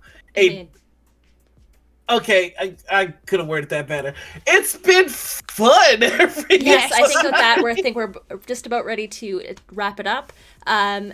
Clerk of Chord, have a great day. We'll see you. It's not going to be next Saturday. It's going to be starting in September. So September 5th will be our first game in the weekly session. But yes, I'll see. Actually, no, I will see you next Saturday because we are playing Steel Knot together on Encounter Yeah, I'm Roleplay. playing Bacchus, I guess. Yes, you will see me next Saturday. Why don't we tell everybody a little bit about yourselves, where you can find you, what you're gonna do, what your plans are, that sort of thing. We'll start with Lydia. I mean, I did the rude thing anyway, and so kind of threw links left and right willy-nilly into chat the whole time. But it's absolutely really fine. How dare you? It's a Half-Arsed Hermit on pretty much all socials. Twitter is where you'll find most of the announcements, and I'm mostly with Encounter Roleplay and Cobalt Press. So I do a GM advice show on Tuesdays, 8 p.m. EDT with CrimeNat, and hour and a half, hour or so on Cobalt Press. I do the Deep Magic GMing for these amazing fuckos. On Mondays, 8 p.m. EDT, and on Fridays, that is my 8 p.m., but what's yours? I think it's 3 p.m. EDT, yes. Fridays, 3 p.m. EDT, I'm in an Apocalypse World game on Encounter Roleplay, and it's absolutely great. But the big thing we have coming up is Encounter Con next weekend, where some of these folks are playing all day long. Games, and the Fey Grinder. It's going to be glorious. We're going to kill 16 people for a good cause. And if you want to help them get killed or avoid killing, you can donate. And it all goes to DC, Thrive DC. So please stop by the Encounter Roleplay Discord and Twitter. And maybe I'll see you at some point. We also have open casting calls for all the seasons. So if you want to join a streamed game yourself, go for it. Yay! Lydia's great. Please check her out on all the platforms. Justin, Noir, what about you? I'm Noir. You can find me on all the socials as you can find me on Twitch and Twitter as the Noir Enigma. You can find me on Instagram, TikTok, and SoundCloud as Noir Enigma because I still need to make changes. Also, tomorrow, another episode of our Conspiracy in the Stars game comes out. Definitely recommend checking that out. Me, Ray, Brito, and Justin of Mage Hand Press. It's gonna be a good time. On Monday, you can catch me over on Cobalt Press, where we do deep magic. Deepest magic. that's the third of the trilogy. With the lovely Lydia here as our GM, who has killed us, maybe. Then on Wednesdays, you can catch me on Last HP Hero, where I play in a Curse of Strahd game where I have a baby. That's fun. And then why not? It's something to do. And then on Saturdays, you can find me right back here on Critical Misses doing Morning Ritual. So that's me in a nutshell. Hi, and why not? It's something. And on that note, hi everybody, I'm Anita or Panita or Critical Misses. You can find me here on my channel. Hi, this is my channel. I do stuff here. So we are very excited. I'm going to be doing Morning Ritual every Saturday starting in September. We've got a rotating Sunday game that's going to be exciting. Thank you so much for that follow, Last HP Hero. We've got a worldwide wrestling game, Kids on Bikes, and I hear a little rumor that this person right next to me is going to be running masks. Every Saturday, starting in September 5th is going to be our first one. We will be doing Morning Ritual with a variety of guests. And Fridays we do System Shock, which is learn to play a TTRPG with no prep and no clue. And then I'm working on a campaign that I'll be running as well, called The Sixth Age, tentatively. And that's going to be a whole blast. I've got some big plans in the works there. But yes, thank you so much for stopping by and visiting and chatting with us today. Hi, One Dankind. Welcome, and we're just about to wrap it up. But thanks, everyone, for stopping by and all those subs and a couple bits here and there. But until next time, I gotta switch to my end video. No, that's not what we say. Until next time, no. It's gonna be a fun full schedule, or it's just gonna be weekends. We're gonna be a weekend streamer. Didn't get a notification. What the heck? Well, this is gonna be a weird thirsty stream. If you watch the VOD. But until next time. Dumb things were said. Dumb things were said. Dumb shit was said. That's kind of on brand for us, though. But mostly by Noir. Mostly by. I'm not gonna disagree. But we're not gonna let you end your show. No, this is a show that doesn't end. Yes, it goes on and on, my friends. But yes, 80% Noir. Until next time, the ritual has concluded. Bye, everybody. Bye. Bye. Bye.